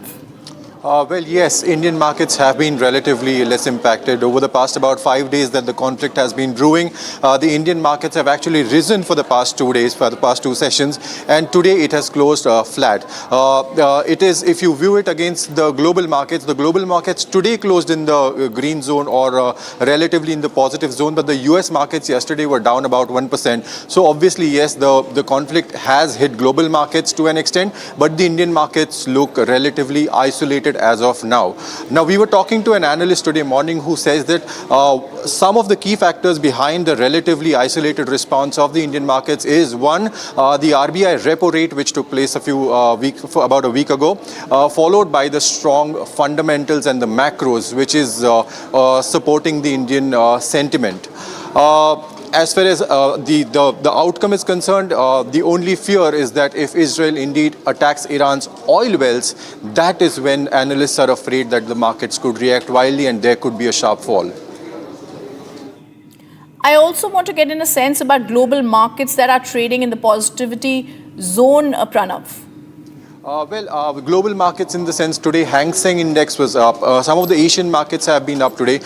This normally does not happen, that when the US markets, which trade all throughout the night, when they fall, the global markets normally follow the suit. But yesterday, despite the fact that the S&P 500 and Dow Jones were down 0.7 and 0.1% and 1%, despite that, the global markets, that is Hang Seng, Kospi, FTSE, all have been trading in the positive, though with minor gains, but in the positive zone despite a major conflict brewing in the Middle East. Absolutely, and that's going to be our top focus. Pranav, I also want to ask you and get a sense from you on not only the Nifty, because the Nifty mid-cap 150 index highlights have also been given out today. We are seeing a slight decline from yesterday. At previous sees a slight decline in today's session. Like we were saying, it's trading at 24,809.50, down from 53 points. So Pranav, global markets are seeing this, also this rising down, but Indian markets actually are remaining unfazed by what's happening between Israel and Iran in the West Asia. Yes. In fact, Indian markets have been unfazed. As I said just a few minutes ago, that over the past 5 days that the conflict has been brewing, for the past 2 days, in fact, markets rose. So there were long green candles that were formed on Nifty daily charts and Sensex daily charts. As far as sectoral is concerned, defense stocks have been on a rise. Oil stocks again rose yesterday, but today they've again closed flat. So some sectors are seeing gain. Auto stocks today have in fact closed in positive. So sectorally, in fact, we are seeing that some sectors are gaining despite the conflict. Some sectors are obviously under pressure, because of which the markets are pulled down to the flat levels and not really rising today.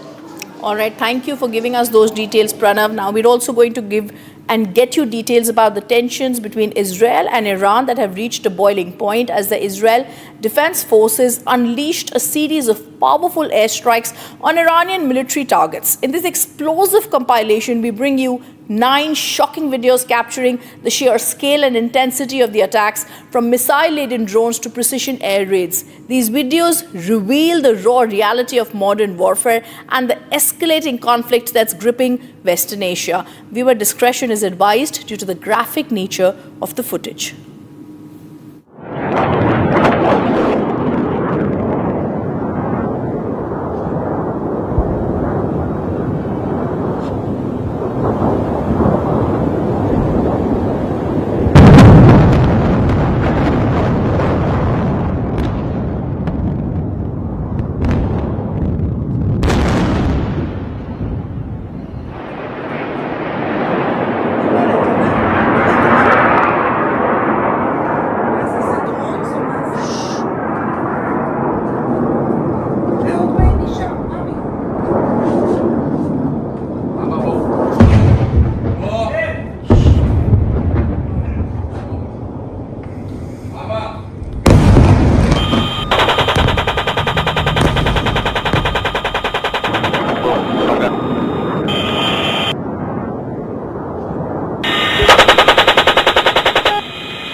מטרה נפלה.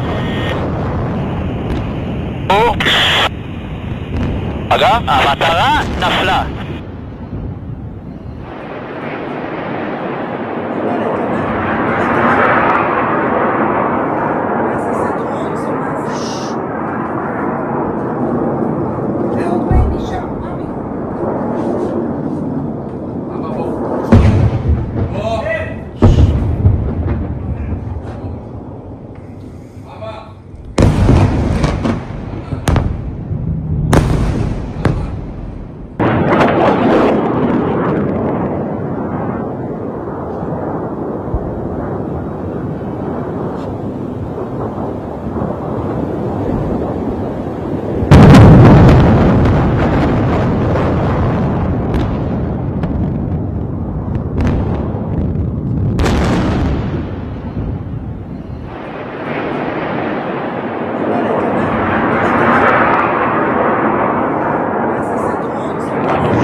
coming in. Iranian leader Khamenei now in a televised speech has said Iran will not ignore any attacks on its territory and its armed forces are on alert. These are words that are coming in now by the Iranian leader. He's warning Israel Iran will not ignore the attacks in this televised speech. He's also going across to say that we are going to give a strong response and armed forces are ready. I'm going to try and go across to guests on the story because we also have to remember, I'm going to be joined by my colleague Rakshita in the war room. Rakshita, over the past week, as I come to you, a string of Israeli airstrikes have wiped out more than 20 senior military commanders of Iran, weakening the top brass of the Islamic Revolutionary Guard Corps. This also shows us that Iran's offensive has been Israel's offensive devastated Tehran's nuclear sites. Of course, we've seen a lot of response, but in the absence of experienced military leadership, how far is Khamenei really going to go? You have guests, several questions to be asked. One of them, this as India warns US of a strong response. Iran warns US of a strong response.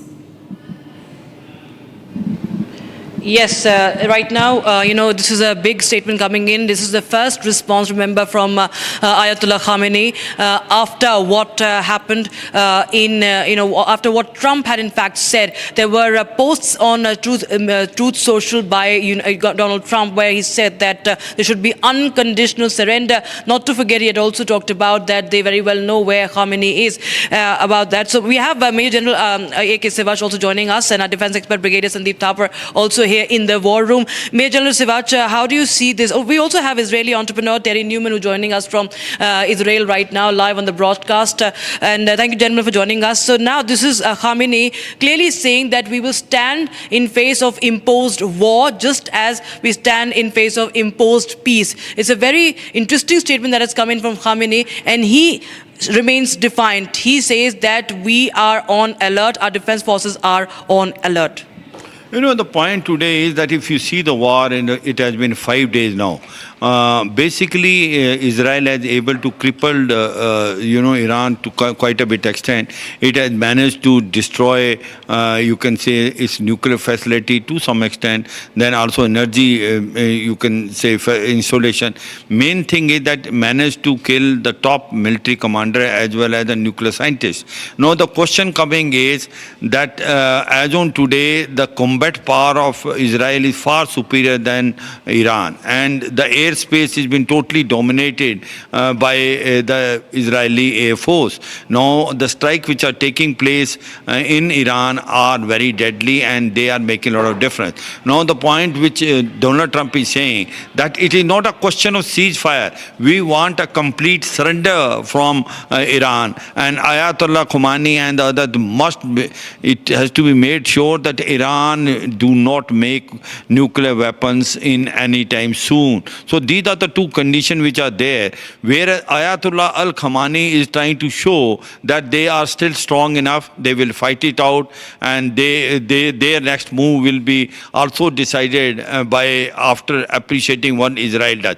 And the one point one must appreciate as far as Iran is concerned, its rockets, missiles and drones, paraphernalia is quite a bit. They are now targeting the main cities in Israel, including Tel Aviv, and also the other cities which basically manufacture weapons and also military stores. Now the question comes is US likely to join directly in this war or not? That is a $1 million question. Now the point earlier was there that until unless Iran does not attack the military bases of US in Middle East, the US is unlikely to join. But probably there is some change which is taking place, which is saying that since the Farado uranium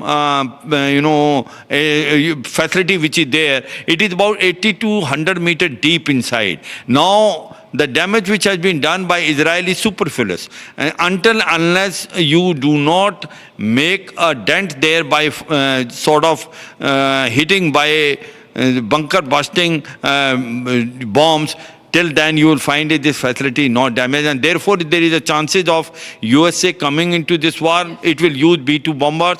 It will also use GBU-57 bunker busting bombs, because that will able to make a dent. However, the time will only tell whether the US will join this war or not. But certainly 2-3 things are very clear. The war is not going to end so soon. One. The second thing is that US and Israel are not going to stop, especially Israel, until unless the Iran completely surrender. And the bottom line is they will not allow Iran to make a nuclear weapon. They will ensure that nuclear facilities of Iran are completely destroyed and their military capability dented to almost to 30 to 40%. Let's see as to how the things are unfold. But as on today, Iran seemingly looks to be isolated. Iran do not have much friend. Iran had, everyone thinking Russia and China will openly come and support Iran, which has not happened. Russia is involved in Ukraine war. It does not have armament. As well as Chinese are concerned, they have sent some arms, ammunition,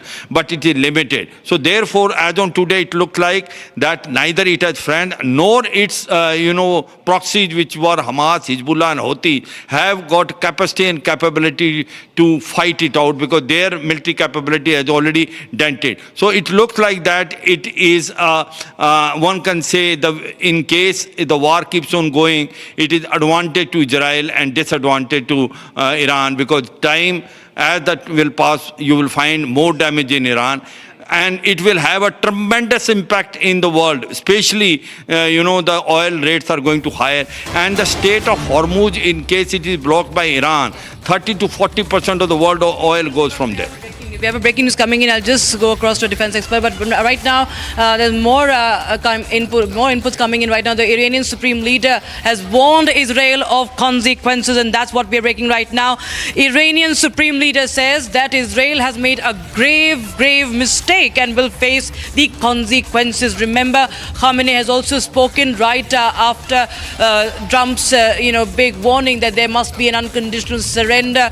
And they have also said that US very well knows where Khamenei is hiding, to which Khamenei hits back and says that Iran will not surrender, and that it's Israel's action. Israel has made a grave mistake. We have Terry Newman from Israel right now. Iran has vowed consequences for Israel's actions. Terry, how do you see this? Because Khamenei clearly says that he is not ready to budge. His tone is clearly escalatory, be it what he thinks of what Trump has said or what Netanyahu is doing. Good afternoon. Yes, so the supreme leader in Iran is taking a very aggressive approach to this.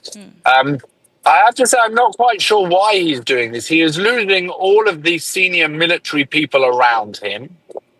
And as he is appointing new senior military people, they are then being assassinated one after the other. So he is very much with his back against the wall. Now, we've discussed this in the past. If he is a logical individual, he would try and find a way out of this in order to save his own people. He is the head of a country of 90 million people, most of who are decent, upstanding members of society. But he appears not to be of that kind. And so he is happy. There's a word in Arabic, a shaheed, which is a martyr. And it appears he wants to take Iran down the martyrdom role, which is immensely dangerous. And so if we have here a leader who prefers death over life, it is absolutely essential that we remove any nuclear ambitions and any nuclear capabilities that have been developed so far. Even in the North Korean situation, where I think the West lost, it missed the ball, it took its eye off the ball, and North Korea is now a nuclear country, but the rulers of North Korea want to live. Here we have a situation where a country wants to go nuclear, and the supreme leader is more interested in dying because he thinks he's going to be a martyr. This has to be stopped. The Chancellor of Germany openly said yesterday that Israel is doing the dirty work on behalf of Europe and the democratic world. And we look to our friends in India, to our supporters around the world, to help us in this mission. Right. Right. In fact, I'll just go to Brigadier Thapar also on that. He's clearly warned America of dire consequences because we've seen US, in the beginning it has said that it will stay away, but there is no hand of United States as far as, this conflict is concerned. But we've seen that how US continues to mobilize its resources. At the same time, Trump warns Khamenei, and now Khamenei says that there will be irreparable damage to the United States. If to just quote him, he says, any military intervention will cause irreparable damage. Americans should know Iran will not surrender. So do you feel that the US will finally enter the war? See, it's a conjecture whether it will finally enter, because the moment US enters the war will change its shape. I personally feel that Israel has taken a little bit more than it can chew, because Iran is not Hamas, it's not Lebanon. It's a fairly big country. It's got very big armed forces, so it will fight. Of course, Israel is a stronger side, but see, Israel has been fighting for the last 3 years. It's run out of ammunition. Its armed forces must be tired. It's got still fighting going on with the local Lebanon and other places. Now, Iran also has its Hezbollah and Houthi to trouble Israel. So. Definitely Israel has an upper hand, but it can't crush Iran so fast. However, if the Americans enter, then it changes Now notice, now tie this up with Pakistan chief having lunch with Trump tomorrow, and Trump rushing back from the meeting. Probably Pakistan may turn sides and offer Americans certain bases to operate against Iran. If this could be the reason behind calling the Pakistan chief to that place. I mean, again, I'm just imagining that if quite possible that Pakistan will turn sides, though it's been supporting Iran, but it could do that. Is done that earlier also too. So the moment America enters, Iran can no longer fight the war. Right. So we have breaking news coming in. Israeli jets targeting Iranian helicopters mid-air. So this breaking we have. In fact, the Israeli Air Force has said that they've destroyed Iranian attack. They've thwarted the Iranian attack helicopters in the strike. The Israeli Air Force aircraft continue to fly over Iranian skies and locate targets for attack, says Israel. And they say that Israeli Air Force have identified and attacked 5 Iranian AH-1 attack helicopters that were at a military base in the Kermanshah area.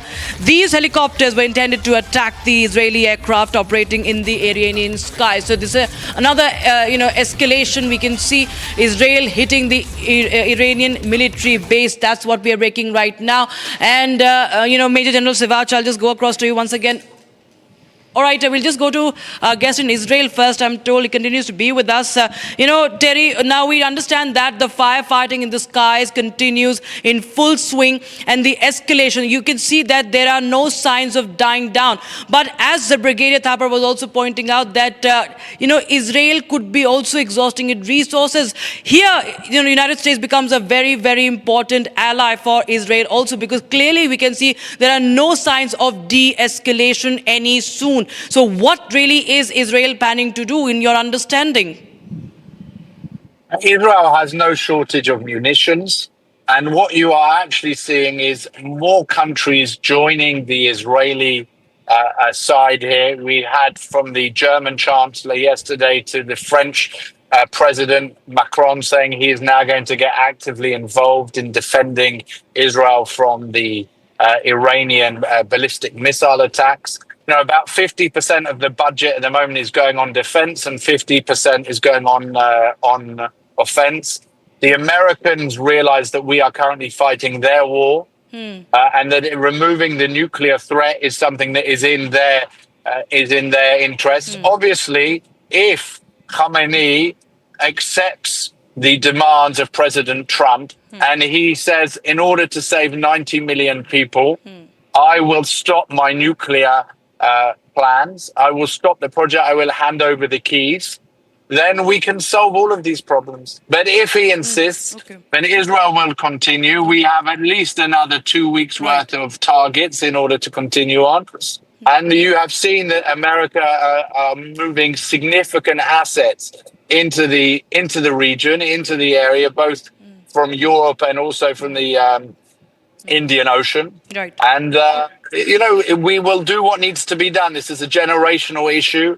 And thank God we're doing it now before it's too late. Right, Terry. Thanks so much for joining us. In fact, we have limited time on this show, sir. Major General Sivash, I want a quick answer from you on what do you really think from Iran's body language, or the language that is being uttered by Ayatollah Khamenei? You feel that is Iran, trying to, in fact, worsen the situation for themselves? Or? I feel that Iran is now over defensive. They know the defeat is coming, and they will not able to hold on for long. And in case if it is Israel versus Iran also, they will not able to sustain for too long. Of course, it is not going to end so soon, because the combat power of Israel, especially air power, is far superior than the Iran. There is a distance of about 2,000 kilometers. The artillery, armor and infantry can't be used. Now the complete Iran airspace has been dominated by Israel. And in this case, you will find its military installation as well as its oil sector will be damaged to quite a bit extent. Of course, they will not able to damage their nuclear facility in Fordo, because it's about 80 to 100 meters, and for that they need a JBU bomber, which is supposed to be known as bunker busting bomb, which can be only used by B-2 bombers of US. But I certainly feel that US will think 10 times by jumping in this war, because there are plus and minus. The plus is that in case the US join it, then the war will finish it fast, and you'll find the nuclear facilities of Iran being completely damaged. But the other side, the flip side is, you will find also Iran hitting the bases of America in Middle East, and it does not have the same air defense system what Israel has it. So you will find some damage taking place. 40 to 50,000 Americans are there, and there, once the America enter in the war, so will be the China and Russia, and then Iran will be also bold enough to block Strait of Hormuz, where the oil goes. So you will find it then the situation will become slightly complex. Whether US will enter this war or not is a $1 million question. But certainly one thing is clear, that this war is not going to end so soon. It will take time, and it will take time in the sense, the longer the war goes, it is disadvantage to Iran, advantage to Israel, for the one reason that the combat air power of Israel is far superior than Iran. General Sivash, thanks so much, and Brigadier Thapar, thanks so much for joining us here in the war room, and Terry Newman also from Israel, thank you so much for joining us. In fact, we will also bring you what Khamenei has exactly said. He continues to speak live, but before that, we slip into a very, very short break. But all the updates coming in from West Asia only on Republic TV continues. Also on the show, on the other side, Justice Verma writes letter to former Chief Justice of India, refuses to step down. He remains defiant. Also, Air India faces action after multiple technical snags. Air India orders to reduce the flight operations by 30%. More on the other side.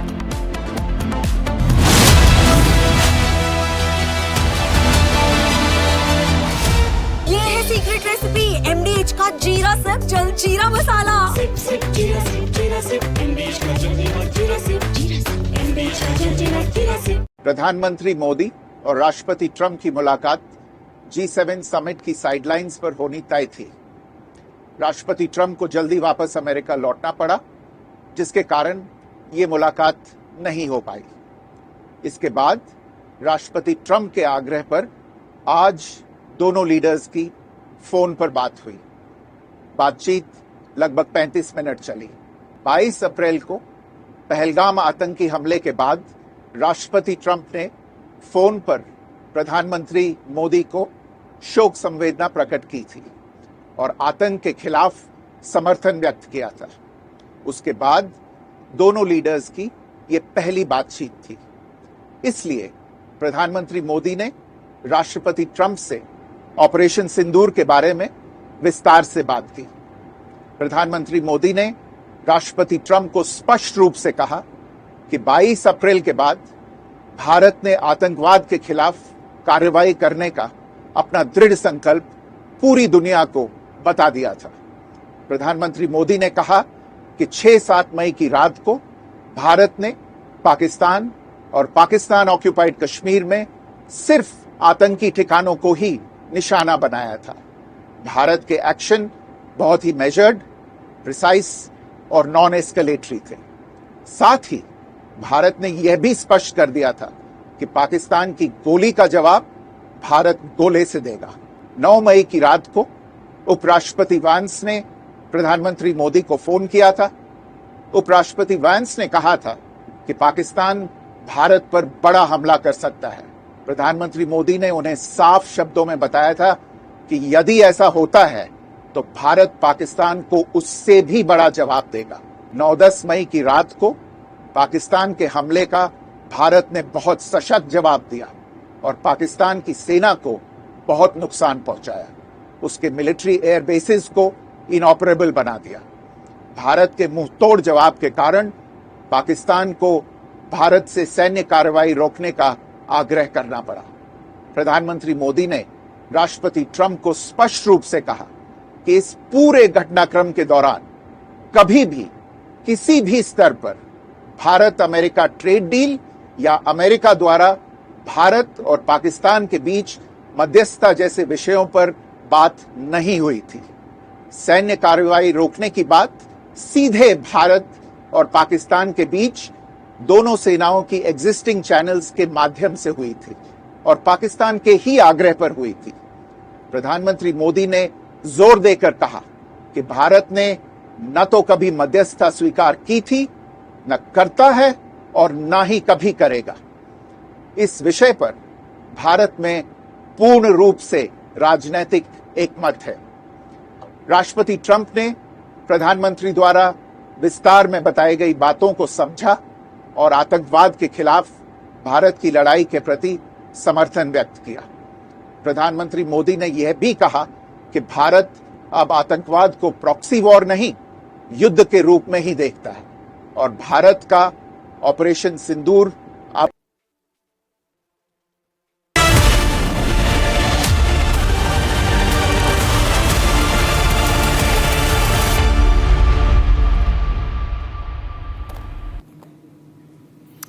All right, welcome back, friends. A twist in the Justice Verma cash hoard case where a strong letter has emerged written by Justice Verma himself to the then Chief Justice of India, Justice Khanna, in which Justice Verma has refused to resign and has given reasons as to why he has taken this decision of not stepping down. Justice Verma says he has been denied personal hearing, in-house committee report by the in-house committee, and that the report constitutes a fraud because principles of natural justice were not followed. Essentially, Justice Verma defending himself in this letter which he has written to then Chief Justice Khanna, which is coming out now. I am told Rhythm is going to join us over the phone on this, but these are the details of the letter which can be seen.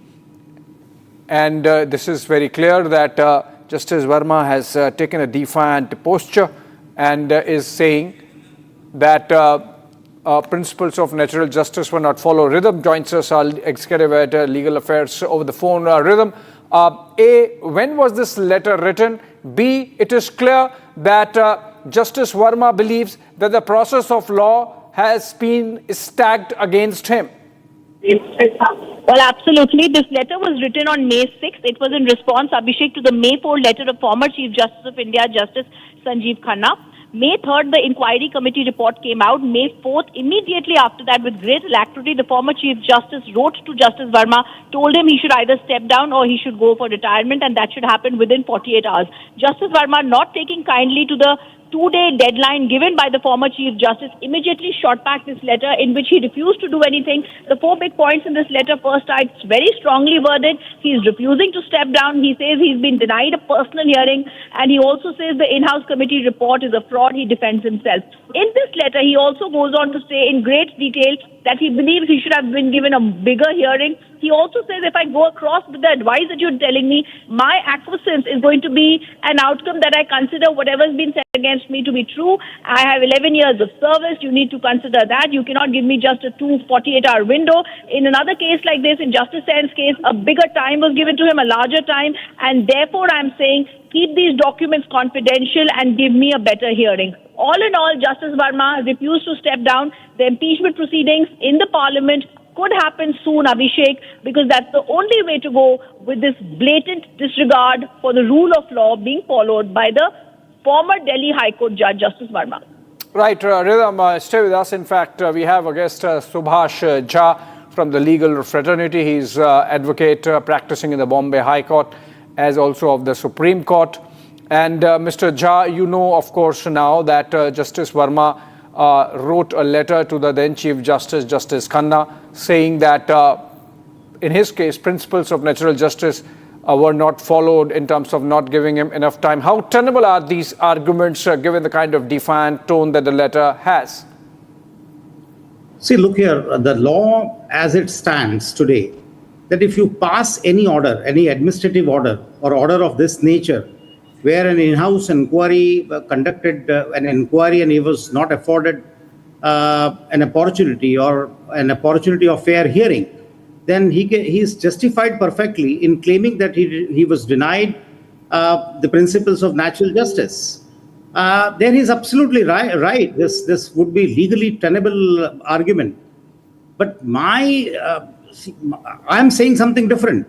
Why there has to be an opportunity? Say, for example, if he is an accused like a normal person, would he be given a fair and reasonable opportunity of being heard in the matter in the teeth of these kind of material? 15 crores of rupees were found at his residence in a very, very suspicious circumstances, were found to be burning. So therefore, in my assessment, the government of India has to give a complete relook to the issue.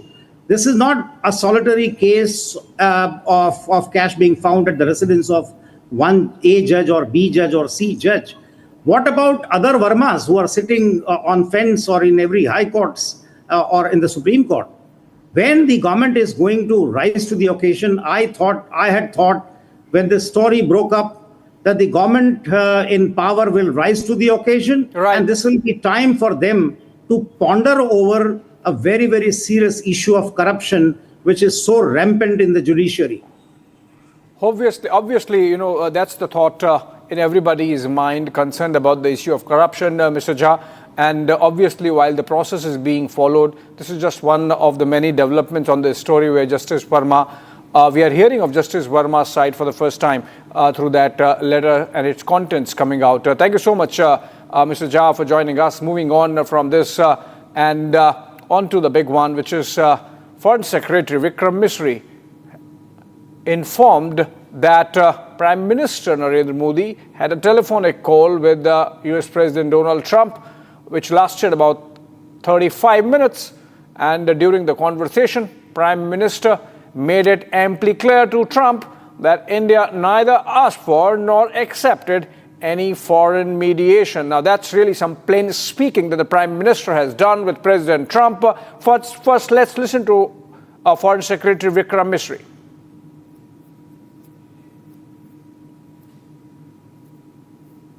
प्रधानमंत्री मोदी ने राष्ट्रपति Trump से operation सिंदूर के बारे में विस्तार से बात की।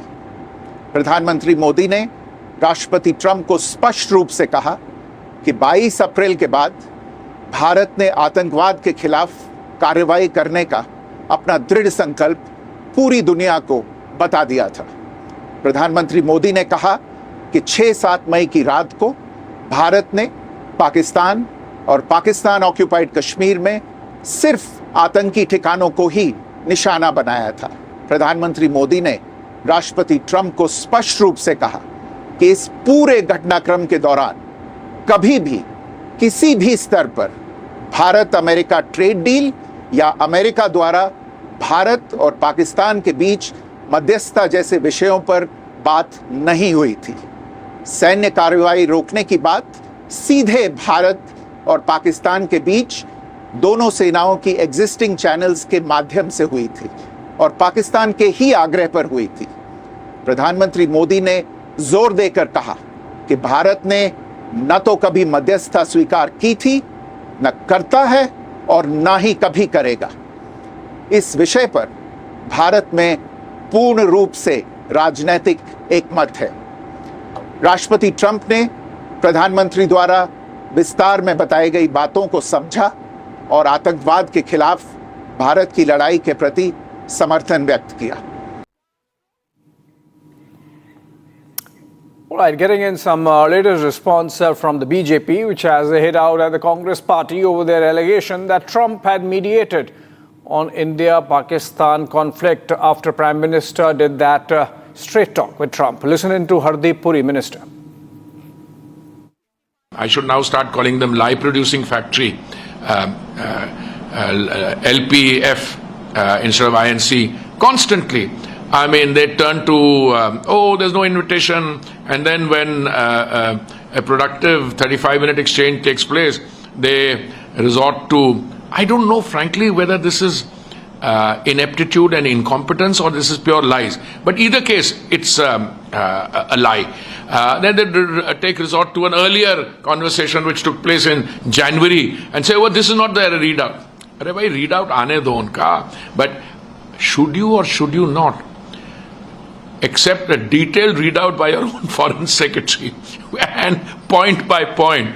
All I can do is, I don't want to dignify the Congress party's ongoing, hallucinatory, I would call it hallucinatory fake narratives that they go and put on. But through all this, I get the feeling, Suchitra ji, that they're always looking for some way in which they can show India down. ये पहले से स्पष्ट है, विपक्ष को एक बीमारी लगी है झूठ बोलने की। देश के प्रधानमंत्री प्रभुसत्ता पे, संप्रदा पे कभी भी कोई कंप्रोमाइज, कभी कल्पना सपने में भी नहीं कर सकते। विदेश मंत्री ने क्या बताया, स्पष्ट किया कि जब ट्रंप की तरफ से ऐसा अगर कहा भी गया तो हमने स्पष्ट कहा इस कूटनीति में किसी भी दूसरे मुल्क की इन्वॉल्वमेंट नहीं बर्दाश्त की जा सकती, क्योंकि हमारा स्टैंड बड़ा क्लियर है, पीओके हमारा है और इसके ऊपर किसी बातचीत के लिए भी किसी और को बीच में नहीं लाया जाएगा।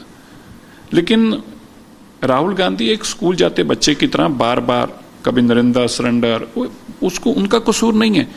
जो उनको सोशल मीडिया के छोटे छोटे बच्चे पढ़ा के भेज देते हैं, उसमें से जितना वो याद करते हैं उतना पढ़ देते हैं, जो भूल जाता है वो भूल जाता है। All right, breaking news development.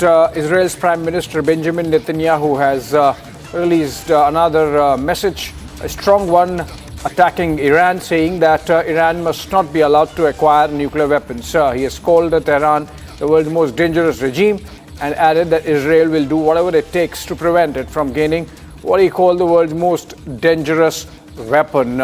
It seems that escalation is building up, that no side is willing to pull back, and that with all the preparation with which the Americans have increased their military presence in the Middle East, it's clear that Netanyahu's signaling is about some military offensive coming in. Prime Minister Benjamin Netanyahu calling Iran the most dangerous regime and calling its weapon, nuclear weapons, the world's most dangerous weapons. If we have a soundbite, should we listen to that?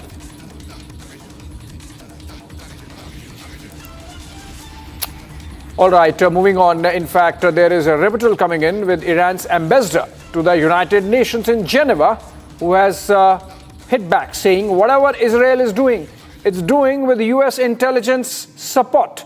And then he added that Iran is closely monitoring the developments, and if Tehran concludes that the United States is directly involved in any attacks, Iran will respond against US also. Again, another escalatory message coming in, and it seems the conflict is really all set to widen.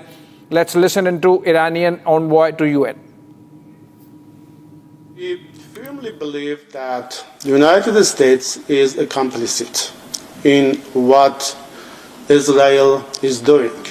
Israel without United States is nothing. Whatever Israel is doing is with the support, the military support and intelligence support of the United States. And we are totally ready to give appropriate response to any development. We will follow the developments, we will follow the actions of the United States, and at any time, at any point, if we come to the conclusion that the United States is directly involved in attacks against Iran, we will start responding to the United States. Tensions between Israel and Iran have reached a boiling point, as can be seen, and the Israeli Defense Forces have unleashed a series of powerful airstrikes on Iranian military targets. In this explosive compilation, we bring to you 9 shocking videos capturing the sheer scale and intensity of the attacks. Take a look.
המטרה נפלה.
Short break on the other side. After multiple technical snags, Air India ordered to reduce flight operations by 30%. Indian diplomat Kshitij Tyagi slams Pakistan at the UN Human Rights Council. Says when a state harbors terrorists, defensive action is not just a right, but a solemn duty.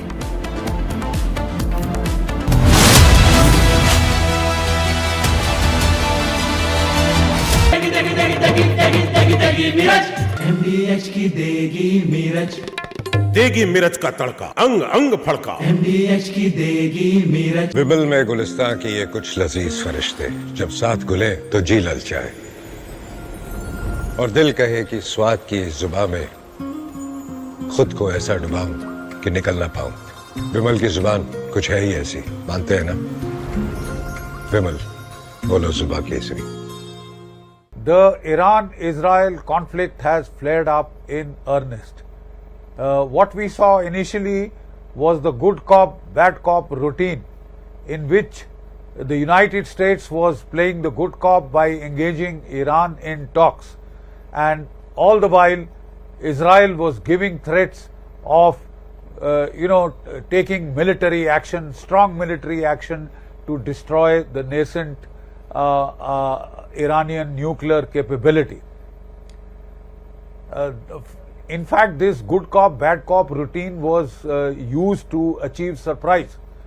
Iran thought that one day before the talks were scheduled between America and Iran, Israel would not strike, but it did, and it caught a lot of the top Iranian military leadership together huddled in conferences, etc., and was able to do a fair amount of damage.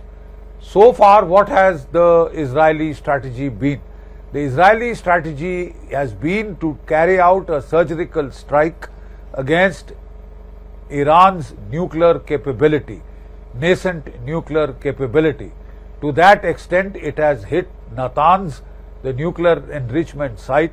It has hit many weapon fabrication laboratories and other experimental laboratories close by around Tehran complex.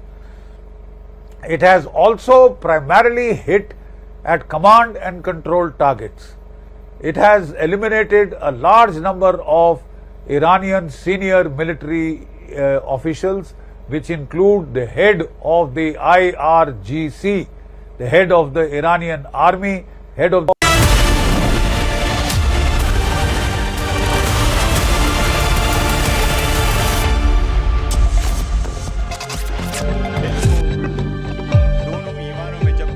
A stunning admission has rocked the Pakistani parliament. A sitting MP has praised Uttar Pradesh's economy, saying it's in better shape than Pakistan's entire nation. In a video now viral on social media, the MP says Pakistan's total budget is $62 billion, while Uttar Pradesh alone has a budget of $97 billion. ये मैं आपको कुछ fact figure देता हूं. पाकिस्तान का total budget outlay हमारा 62 billion है, जबकि इंडिया 50 स्टेट से एक स्टेट का बजट आउटले उत्तर प्रदेश का 97 बिलियन है. हमारा टोटल टैक्स रेवेन्यू 50 बिलियन, हमारा रेवेन्यू 50 बिलियन, जबकि उत्तर प्रदेश का 80 बिलियन. हमारा टैक्स रेवेन्यू उनके टैक्स रेवेन्यू से 16 बिलियन कम है.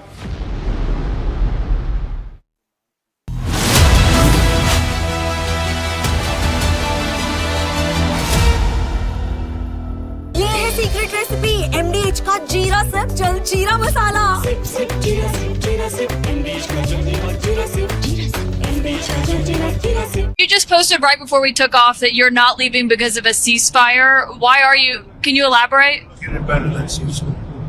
We're not looking for a ceasefire. I didn't say I was looking for a ceasefire. That was Emmanuel, nice guy, but he doesn't get it right too often. But we're not looking. We're looking for better than a ceasefire. What specifically is better than a ceasefire? What are you looking for here? An end, a real end, not a ceasefire. An end. So something that will be permanent. Or giving up entirely. Is that okay too? Are you close there? Is that possible? Is that possible in the next 24? Why not? Certainly possible. Complete give up. That's possible. Yeah, doing pretty well right now. We're doing pretty well.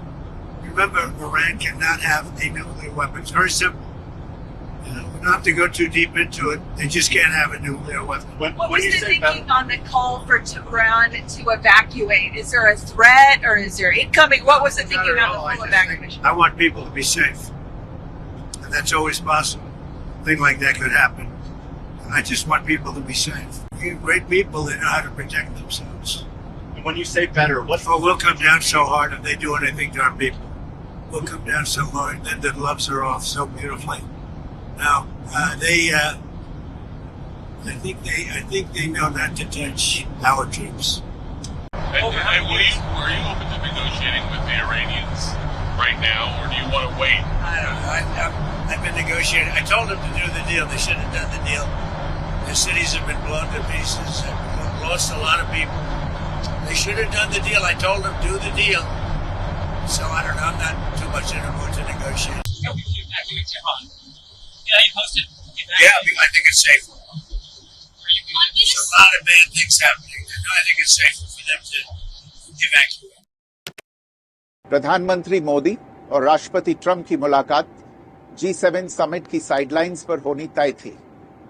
राष्ट्रपति Trump को जल्दी वापस America लौटना पड़ा, जिसके कारण ये मुलाकात नहीं हो पाई।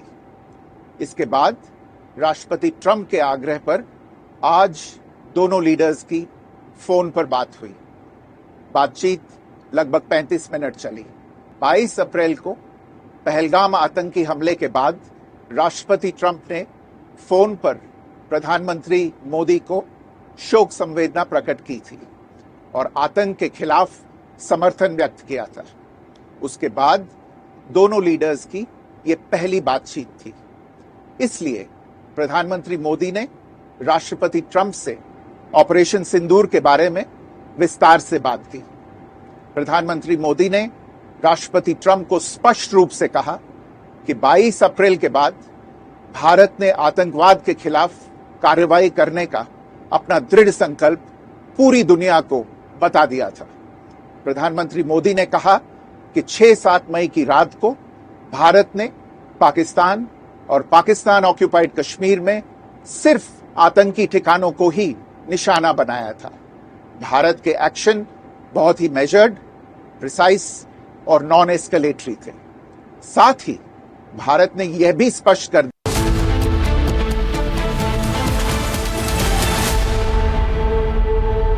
MDH की हल्दी मिर्ची धनिया करे कमाल, ये रंग दे, ये खुशबू दे, ये तीखा, ये कम पड़े, क्या निराला MDH मसाला। विमल में गुलिस्तां के ये कुछ लजीज फरिश्ते जब साथ घुले तो जी ललचाए और दिल कहे कि स्वाद की जुबां में खुद को ऐसे डुबाऊं कि निकल ना पाऊं। विमल की जुबां कुछ है ही ऐसी, मानते हैं? विमल, बोलो जुबां कैसी?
همیهنانم جمهوری اسلامی به پایان خود رسیده و در حال سقوط است. خامنه‌ای همچون موشی هراسان زیر زمین پنهان شده و کنترل اوضاع را از دست داده است. آنچه آغاز شده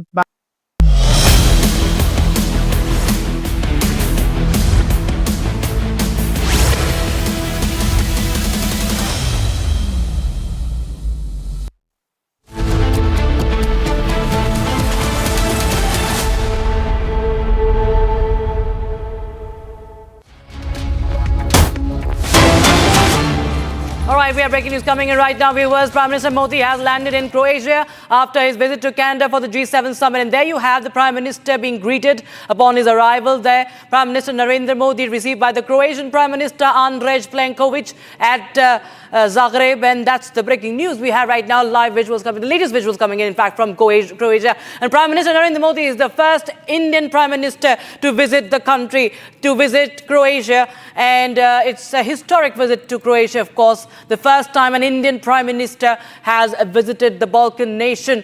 And of course, he will be holding talks with the Croatian President Zoran Milanovic as well, and Prime Minister Andrej Plenković. Senior Executive Editor Abhishek Kapoor joins us live in the broadcast from Abhishek. Of course, it's a historic visit to Croatia. Tell us more about the significance of this visit. The significance, of course, is about the first time in the history of Croatia an Indian Prime Minister is visiting. From its earlier, of course, it was part of the Yugoslav Republic, but it became independent in 1991. And so if you look at it, about 35 years in its independent history, and no Indian Prime Minister has visited. So Prime Minister Modi, like he has done in so many geographies, many countries, becoming the first Prime Minister visiting for the first time in 3 decades, 4 decades, like he did in the case of Cyprus, visiting for the first time 25. So that's significance number one. Significance number two, it's a European country, part of the European Union, it's part of the Eurozone, it's part of the Schengen area, it's part of the NATO, and for all these, memberships and alliances, India's presence has to be there and was not there at this top level, so that gap is plugged. So that's significance number. And significance number three, of course, is that in the geopolitical churn we are seeing in the present with the war in Europe, with the war in the Middle East, I think engaging with this important geography gains that much more importance. So Prime Minister, even if it's for a few hours, Croatia, in fact, that the Prime Minister being the airport itself also underscores that seriously and giving due importance. The fact that Croatia was part of the former Yugoslav Republic, and so the people ties are significant from us. The fact that there is a university, in the capital of Croatia, has an independent department of Indology, so that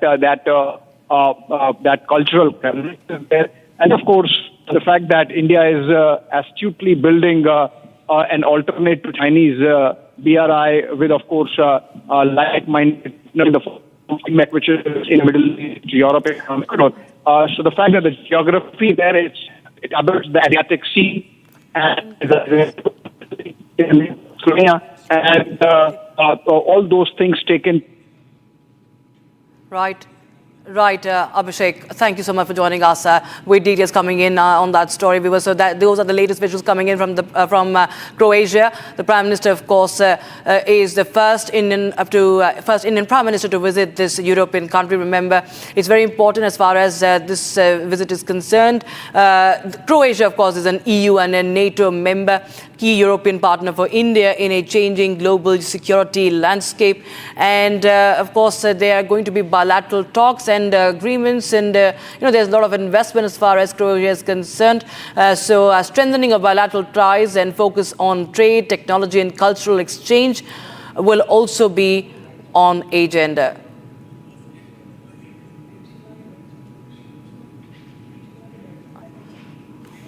All right, we have some breaking news coming in. This is from Vadodara Airport in Gujarat, where chaos has unfolded. Air India flight has delayed, and Air India flight delayed, which has caused the uproar.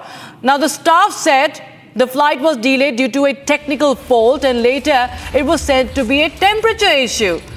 Although the pilot of the airline said it was another flight, passengers were frustrated by repeatedly getting different reasons from the Air India officials.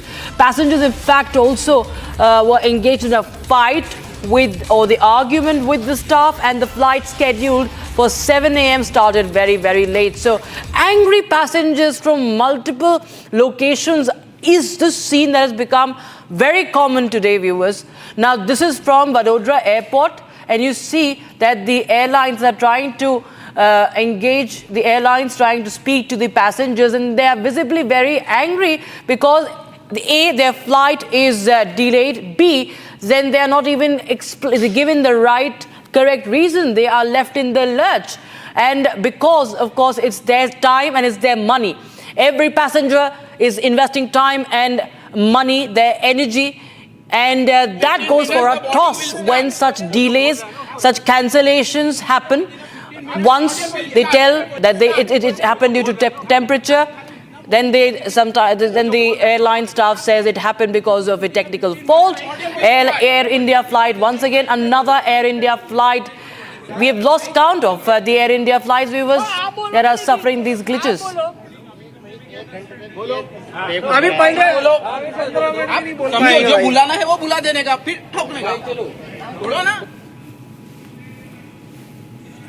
Okay, there you see the argument that is unfolding at the Vadodara Airport. You can see visibly angry, enraged passengers over there.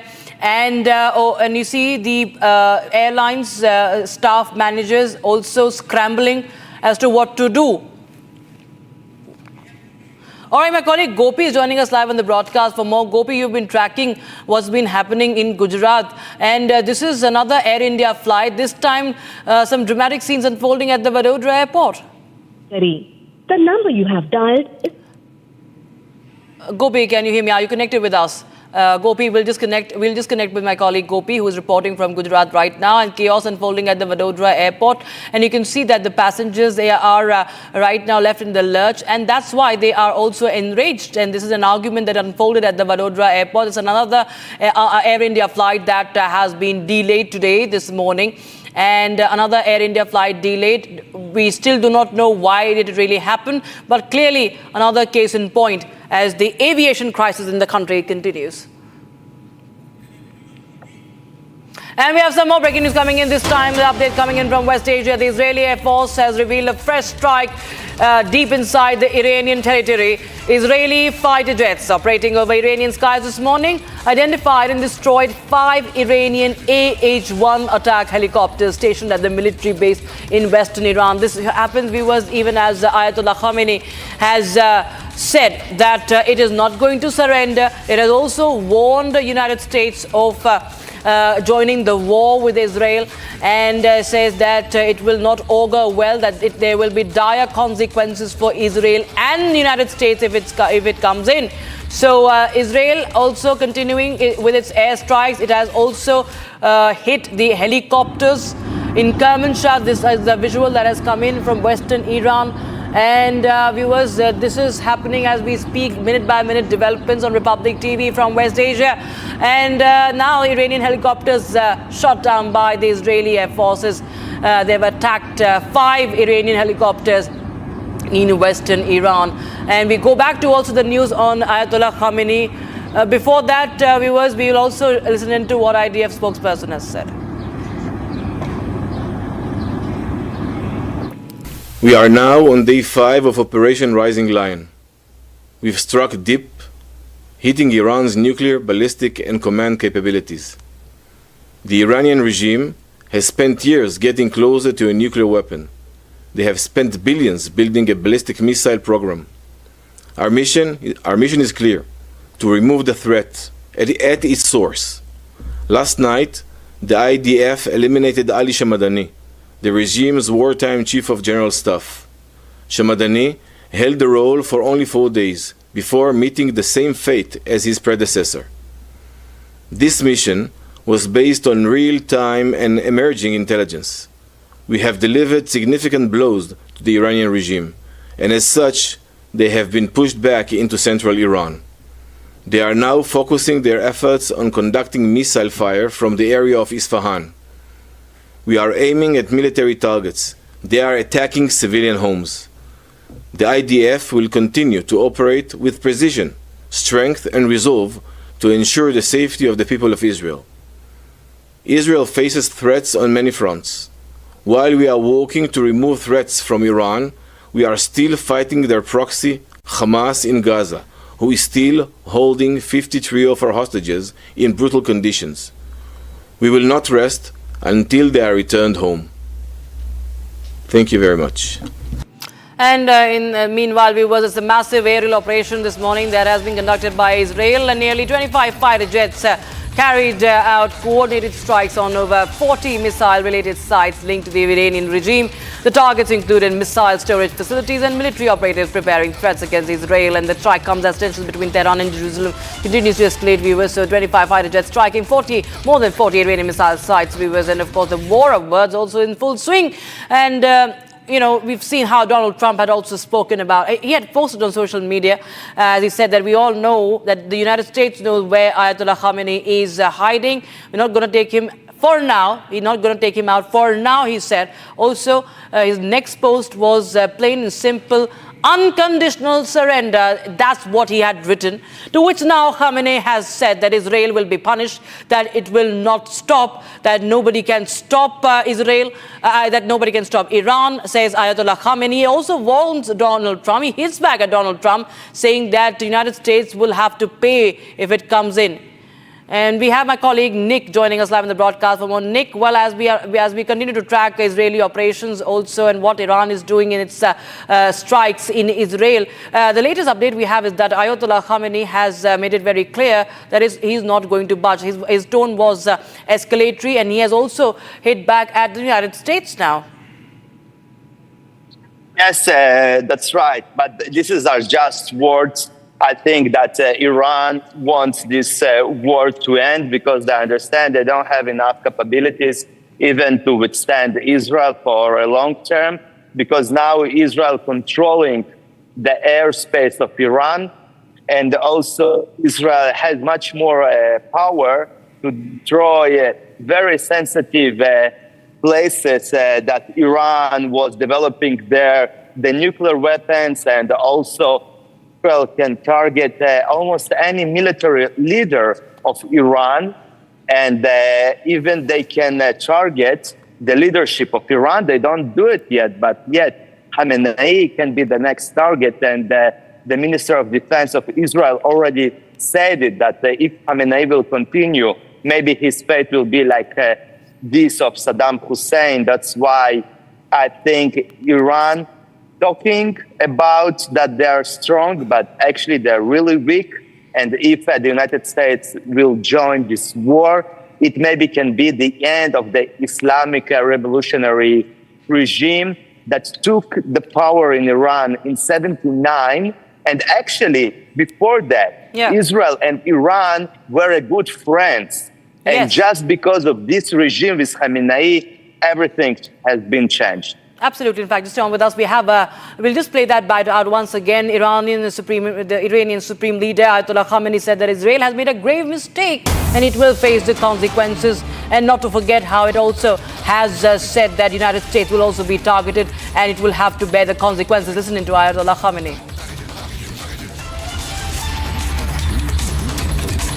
So Iranian Supreme Leader warning Israel of consequences and the United States as well. Because remember, Donald Trump has said that there should be an unconditional surrender. Now remember that US has been a long-time ally of Israel, and it has also mobilized its resources. If we talk about the US Navy, or if we talk about the United States Air Force, and it is there to protect. It wants to protect, of course, its own air bases. And Iran had said that whoever, just to put it in context, viewers, whoever tries to come in or help Israel, we will attack. We will attack UK, France, or United States air bases. We will attack United States. Meanwhile, viewers, Iranian ambassador to UN in Geneva has also issued a sharp warning, saying that whatever Israel is doing, it's doing with US intel support. And they also said that Iran is closely monitoring the developments, and if Tehran concludes that the US is directly involved in any attack, Iran is going to respond to the United States.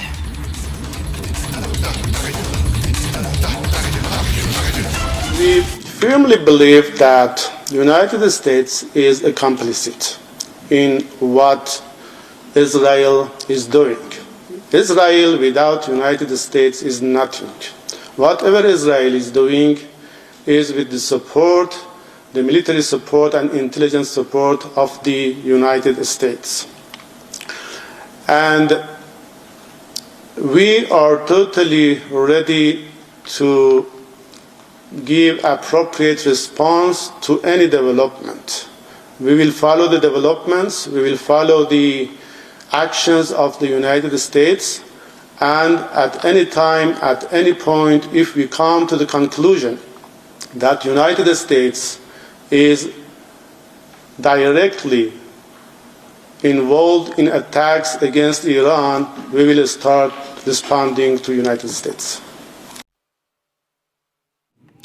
All right, viewers. So there you have. My colleague Nick continues to join us from Tel Aviv. Now, Nick, we clearly heard what the Iranians are saying. They say that they continue to try and say that if United States, if United States is involved in any which way, it vows to hit back at United States. This is clear escalation, and it could spiral into even a more dangerous conflict.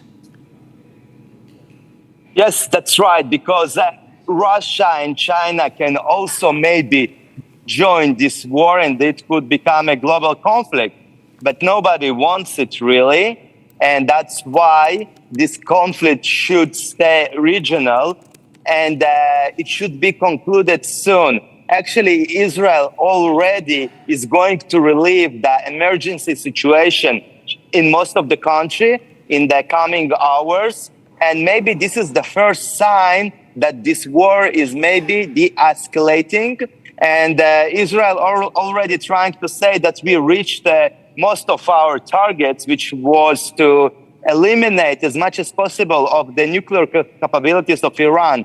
And to finish this war and to finish this job, just the United States can do that, but not sure that they will want actually to join the war. And that's why now it's better probably to Israel to end it before it will be a war of attrition, which will be really bad for the economy, for the people. After more than 1.5 years of constant war against Gaza after the 7th of October, actually Israel already now in a situation that it is in the middle of the worst war it ever had, the longest one, even longer than the War of Independence in the 48, when the country just established.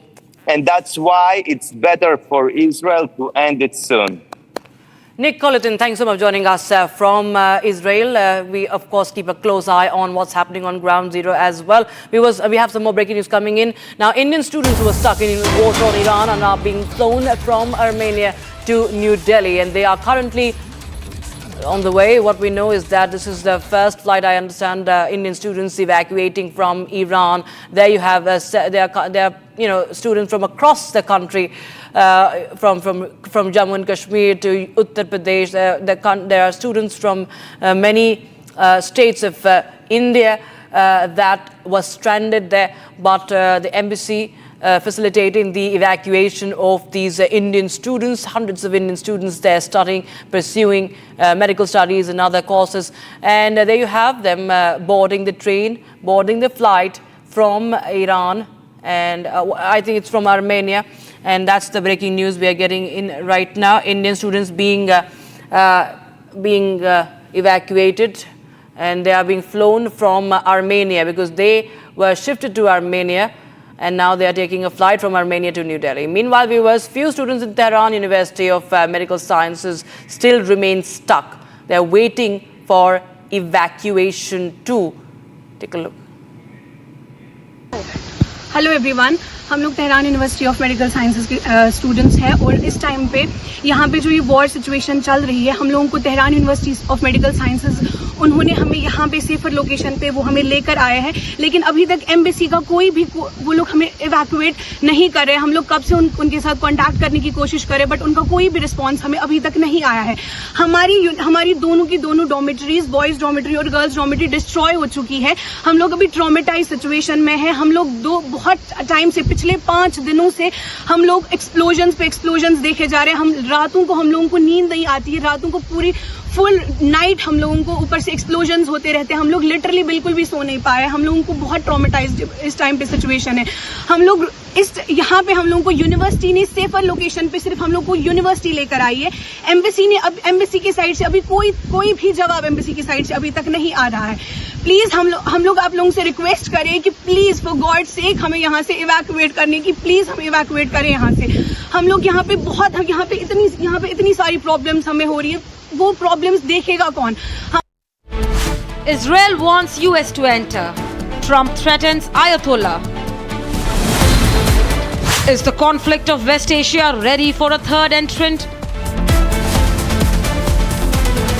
Day 6 of escalation, regime change operation in motion, debating tonight at 9 p.m.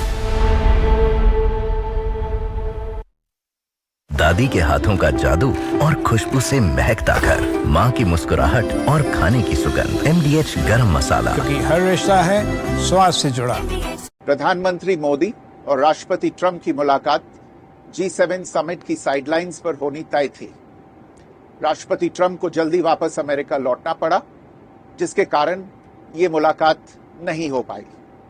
इसके बाद राष्ट्रपति Trump के आग्रह पर आज दोनों leaders की phone पर बात हुई। बातचीत लगभग 35 मिनट चली।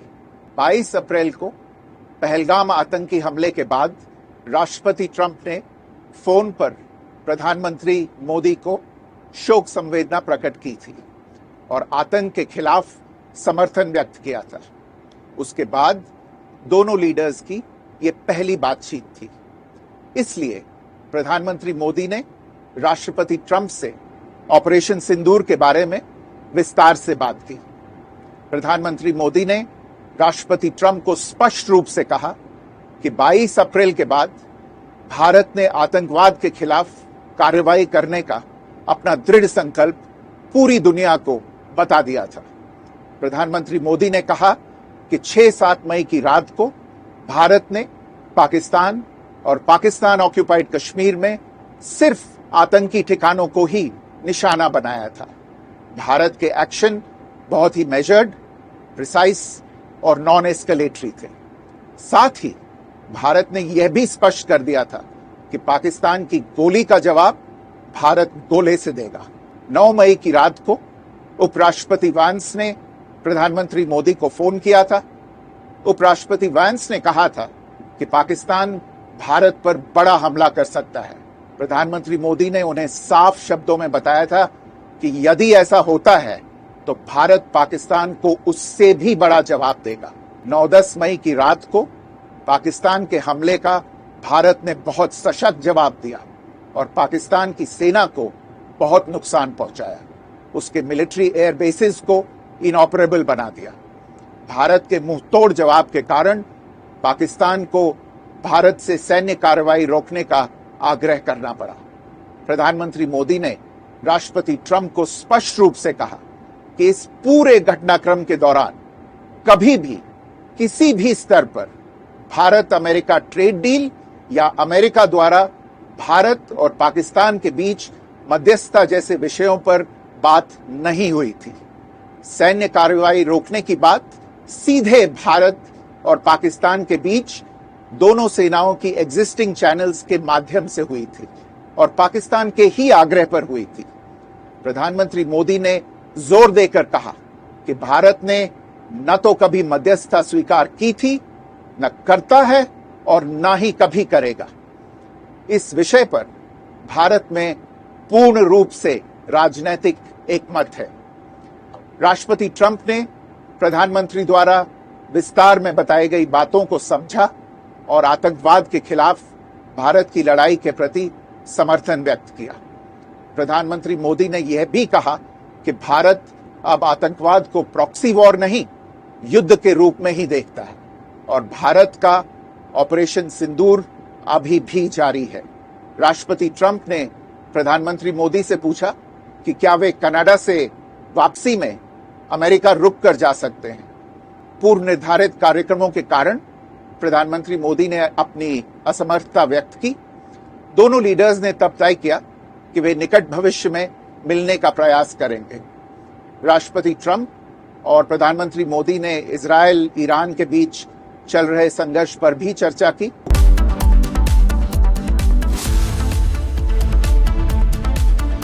आधे बाउल दही में 4 चम्मच MDH चटनी पुदीना मसाला डाला, स्टर करो, पुदीना चटनी तैयार। MDH चटनी पुदीना मसाला। विमल में गुलिस्तां के ये कुछ लजीज फरिश्ते जब साथ घुलें तो जी ललचाए और दिल कहे कि स्वाद की जुबां में खुद को ऐसे डुबाऊं कि निकल ना पाऊं। विमल की जुबां कुछ है ही ऐसी, मानते हैं? विमल, बोलो जुबां कैसी? You just posted right before we took off that you're not leaving because of a ceasefire. Why are you? Can you elaborate? Get it better than ceasefire. We're not looking for a ceasefire. I didn't say I was looking for a ceasefire. That was Emmanuel, nice guy, but he doesn't get it right too often. But we're not looking. We're looking for better than a ceasefire. What specifically is better than a ceasefire? What are you looking for here? An end, a real end, not a ceasefire. An end. So something that will be permanent. Or giving up entirely. That's okay too. Are you close there? Are you possible? Is that possible in the next 24? Why not? Certainly possible. Complete give up. That's possible. Yeah, doing pretty well right now. We're doing pretty well.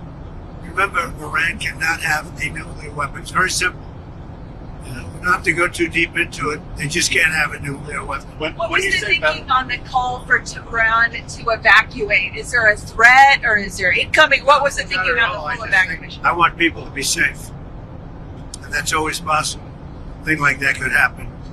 I just want people to be safe. You're great people that know how to protect themselves. And when you say better, what? Oh, we'll come down so hard if they do anything to our people. We'll come down so hard. Then the gloves are off so beautifully. Now, I think they know not to touch our troops. Are you open to negotiating with the Iranians right now, or do you want to wait? I don't know. I've been negotiating. I told them to do the deal. They should have done the deal. Their cities have been blown to pieces. They've lost a lot of people. They should have done the deal. I told them do the deal. So I don't know. I'm not too much in a mood to negotiate. Yeah, you posted. Yeah, I think it's safer. There's a lot of bad things happening. I think it's safer for them to evacuate. The Iran-Israel conflict has flared up in earnest. What we saw initially was the good cop, bad cop routine in which the United States was playing the good cop by engaging Iran in talks, and all the while Israel was giving threats of taking military action, strong military action to destroy the nascent Iranian nuclear capability. In fact, this good cop, bad cop routine was used to achieve surprise. Iran thought that one day before the talks were scheduled between America and Iran, Israel would not strike, but it did, and it caught a lot of the top Iranian military leadership together huddled in conferences, etc., and was able to do a fair amount of damage. So far, what has the Israeli strategy been? The Israeli strategy has been to carry out a surgical strike against Iran's nuclear capability, nascent nuclear capability. To that extent, it has hit Natanz, the nuclear enrichment site. It has hit many weapon fabrication laboratories and other experimental laboratories close by around Tehran complex. It has also primarily hit at command and control targets.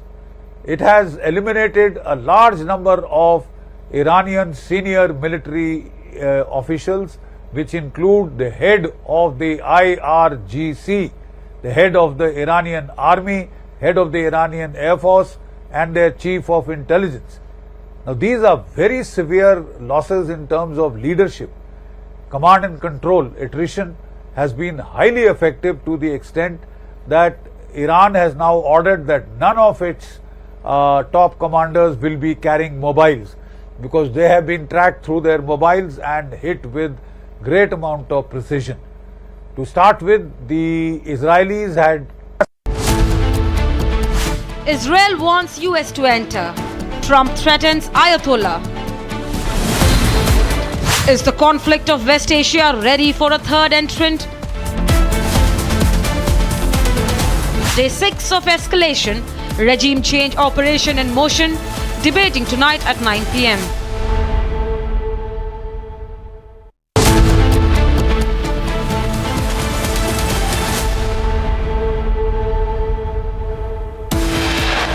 Anytime, at any point, if we come to the conclusion that United States is directly involved in attacks against Iran, we will start responding to United States. Iran's ambassador to the United Nations in Geneva says if US intervenes, Iran will respond. Fresh footage from Israel-Iran conflict show the elimination of terrorist cell in Jabalia. West Asia remains on the edge. Republic reports from damaged, destructed areas in Tel Aviv.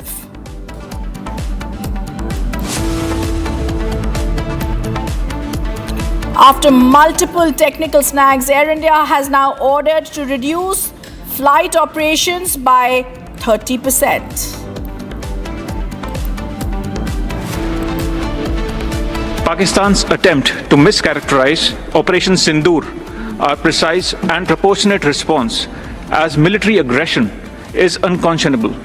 When a state harbors terrorists who massacre innocents, defensive action is not just a right, it is a solemn duty. And Indian diplomat Kshitij Tyagi slams Pakistan at UN Human Rights Council, says when a state harbors terrorists, defense action is not just a right but a solemn duty.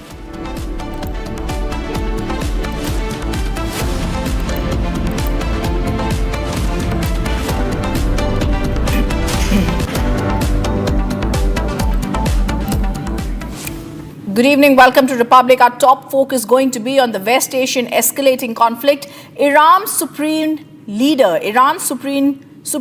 Imam Khamenei has now threatened the United States. Washington must know that we will not surrender and that any American attack will have dire and irreparable consequences. Iran's Supreme Leader Ayatollah Khamenei also says any US military intervention will undoubtedly cost the Americans irreversible harm. These are words from Iran's Supreme Leader. We're also going to be joined on our show by guests who will be joining us. I have Nikita Mentkovich, Director of the Eurasia Analytical Club, joining us in Russia, joining us from Moscow. We're also going to be joined by former Israeli government spokesperson. I'm going to first go across to Nikita to understand what this really means and the challenges that Khamenei is also going to be making. It's very clear, Nikita, that these are words that are coming out from the Iran Supreme Leader, but he's also going to be having to face the fact that there is an absence of experienced military leadership, increasingly because of the attacks that has been felt in Iran. Several of the top commanders have been confirmed dead.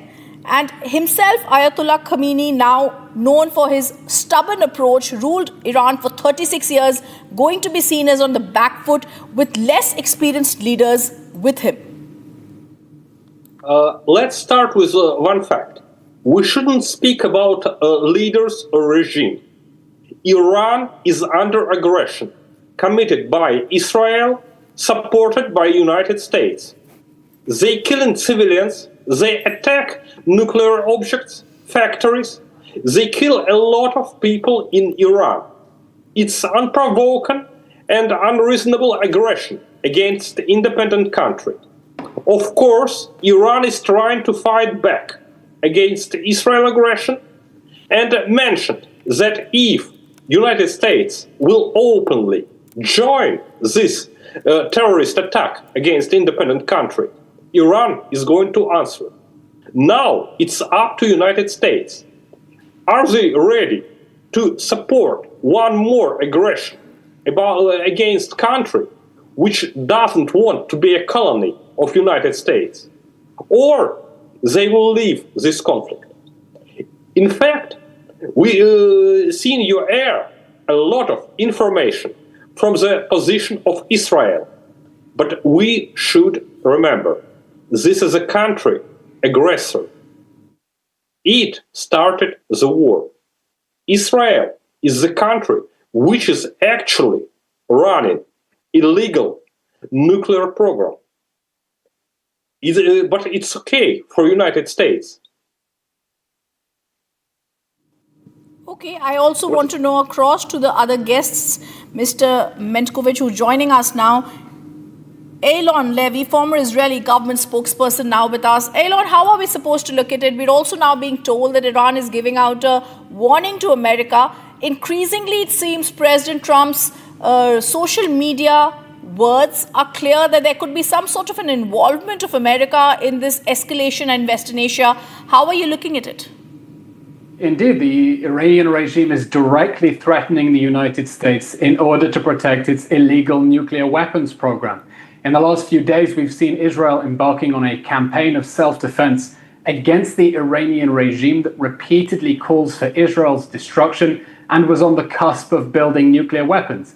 And in the last few days, we've seen astonishing successes by Israel to cut down Iran's ballistic missiles, to cut down its nuclear weapons capability. And now the United States is considering getting involved, and the Iranian regime is directly threatening it.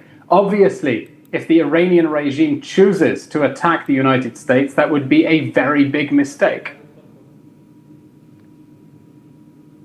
Go ahead, Mr. Levy. Well, it would be a terrible mistake for the Iranian regime to attack the United States, because the United States would be able to deliver the death blow to the Iranian nuclear weapons program and to the regime itself. The regime is getting desperate. This is not the war it was expecting to fight.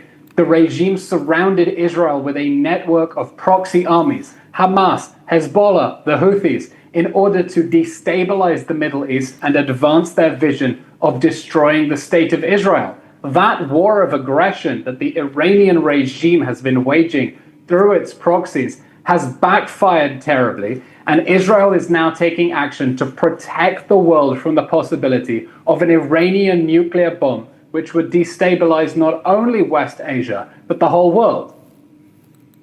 Okay, now I also want to ask you, Mr. Levy, you mentioned about how the pounding has also been given to Iran. In fact, we've also seen the ripple effects are not only confined to Iran's borders. Khamenei's regional alliance, that is the axis of resistance that was there. Hezbollah's chief, Nasrallah, an ally of Khamenei, was last year killed in an Israeli airstrike. In December, the Syrian President Bashar al-Assad was ousted. How are you looking at this particular crisis, this escalating conflict panning out for the entire West Asian region?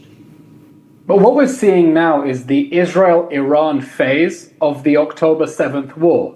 The Iranian axis declared war on Israel on October 7th, 2023, when Hamas invaded and committed those terrible atrocities against Israeli civilians. Iran's other proxy armies joined in, Hezbollah from Lebanon, the Houthis from Yemen, and Israel has, to a large extent, defeated them. And now Israel is holding Iran directly to account for its regional aggression. The Iranian regime expected that it could use those proxy armies that had destabilized the Middle East and sown chaos in the region in order to protect its nuclear weapons program.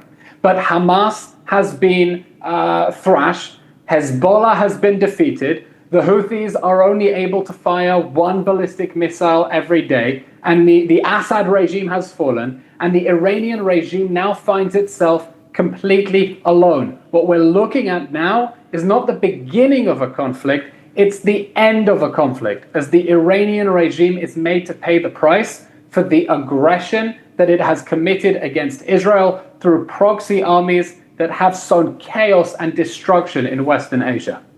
I also want to ask you, Iran has vowed retaliation, has already launched missiles. How is Israel preparing for this broader conflict?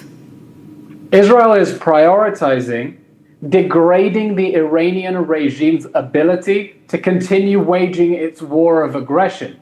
Israel is focusing now on killing the leaders of the Iranian military, on taking out the launchers of the ballistic missiles, attacking the missiles themselves so that Iran cannot respond. On the first night, the Iranian regime wanted to fire 1,000 1,000 ballistic missiles at Israeli cities. They only managed about 200 because Israel destroyed the launchers. Israel has destroyed around half of Iran's ballistic missile launchers so that it cannot rain rockets directly at Israeli cities and continue killing Israeli civilians. All right. Eilon Levy, thank you for joining us for that perspective. It's a top focus we'll continuously track right here on Republic TV. Viewers, we're now going to show you ground reports coming in from our colleague Nick Colathon. He's been around Tel Aviv. He's been showing us the devastation from disturbing sites where he's visited, and he's also showing us how there has been a lot of damage also in Tel Aviv, meanwhile also giving us a perspective. Take a look. Here behind me you can see the residential area in the center of Israel, and one of the ballistic missiles of Iran targeted this area where there is a schools, kindergartens, many residential buildings, and see what a huge hole just one rocket did. You can see the impact just of one rocket. See how big is that? And there are 10 buses here which were completely destroyed by this rocket. And in those buses, each morning, children are taken to the school, and you can see it is completely destroyed. You can see the destruction. And if the children was here now, they probably all would be dead. And this is what Iran is doing. They are targeting those kind of places where residential places are, where there's so many infrastructure, public places, regular people are living here. And you can see the destruction, how many of the buses were destroyed completely. And now some Jewish Orthodox Jews came here to cheer up the people of Israel. They probably want to say to them that God with us, with Israel, this is the promised land, and Israel will prevail. And you can see what a huge damage to all those buses, 10 buses, each of them with about 70 or even more places. And those buses at this hour when the rockets strike, usually taking children to the kindergartens and to the schools. But because Israel declared a military situation, emergency situation, the kindergarten, schools and workplaces are not open, and that's why there were no one here, no children. And this is a miracle that no one was killed.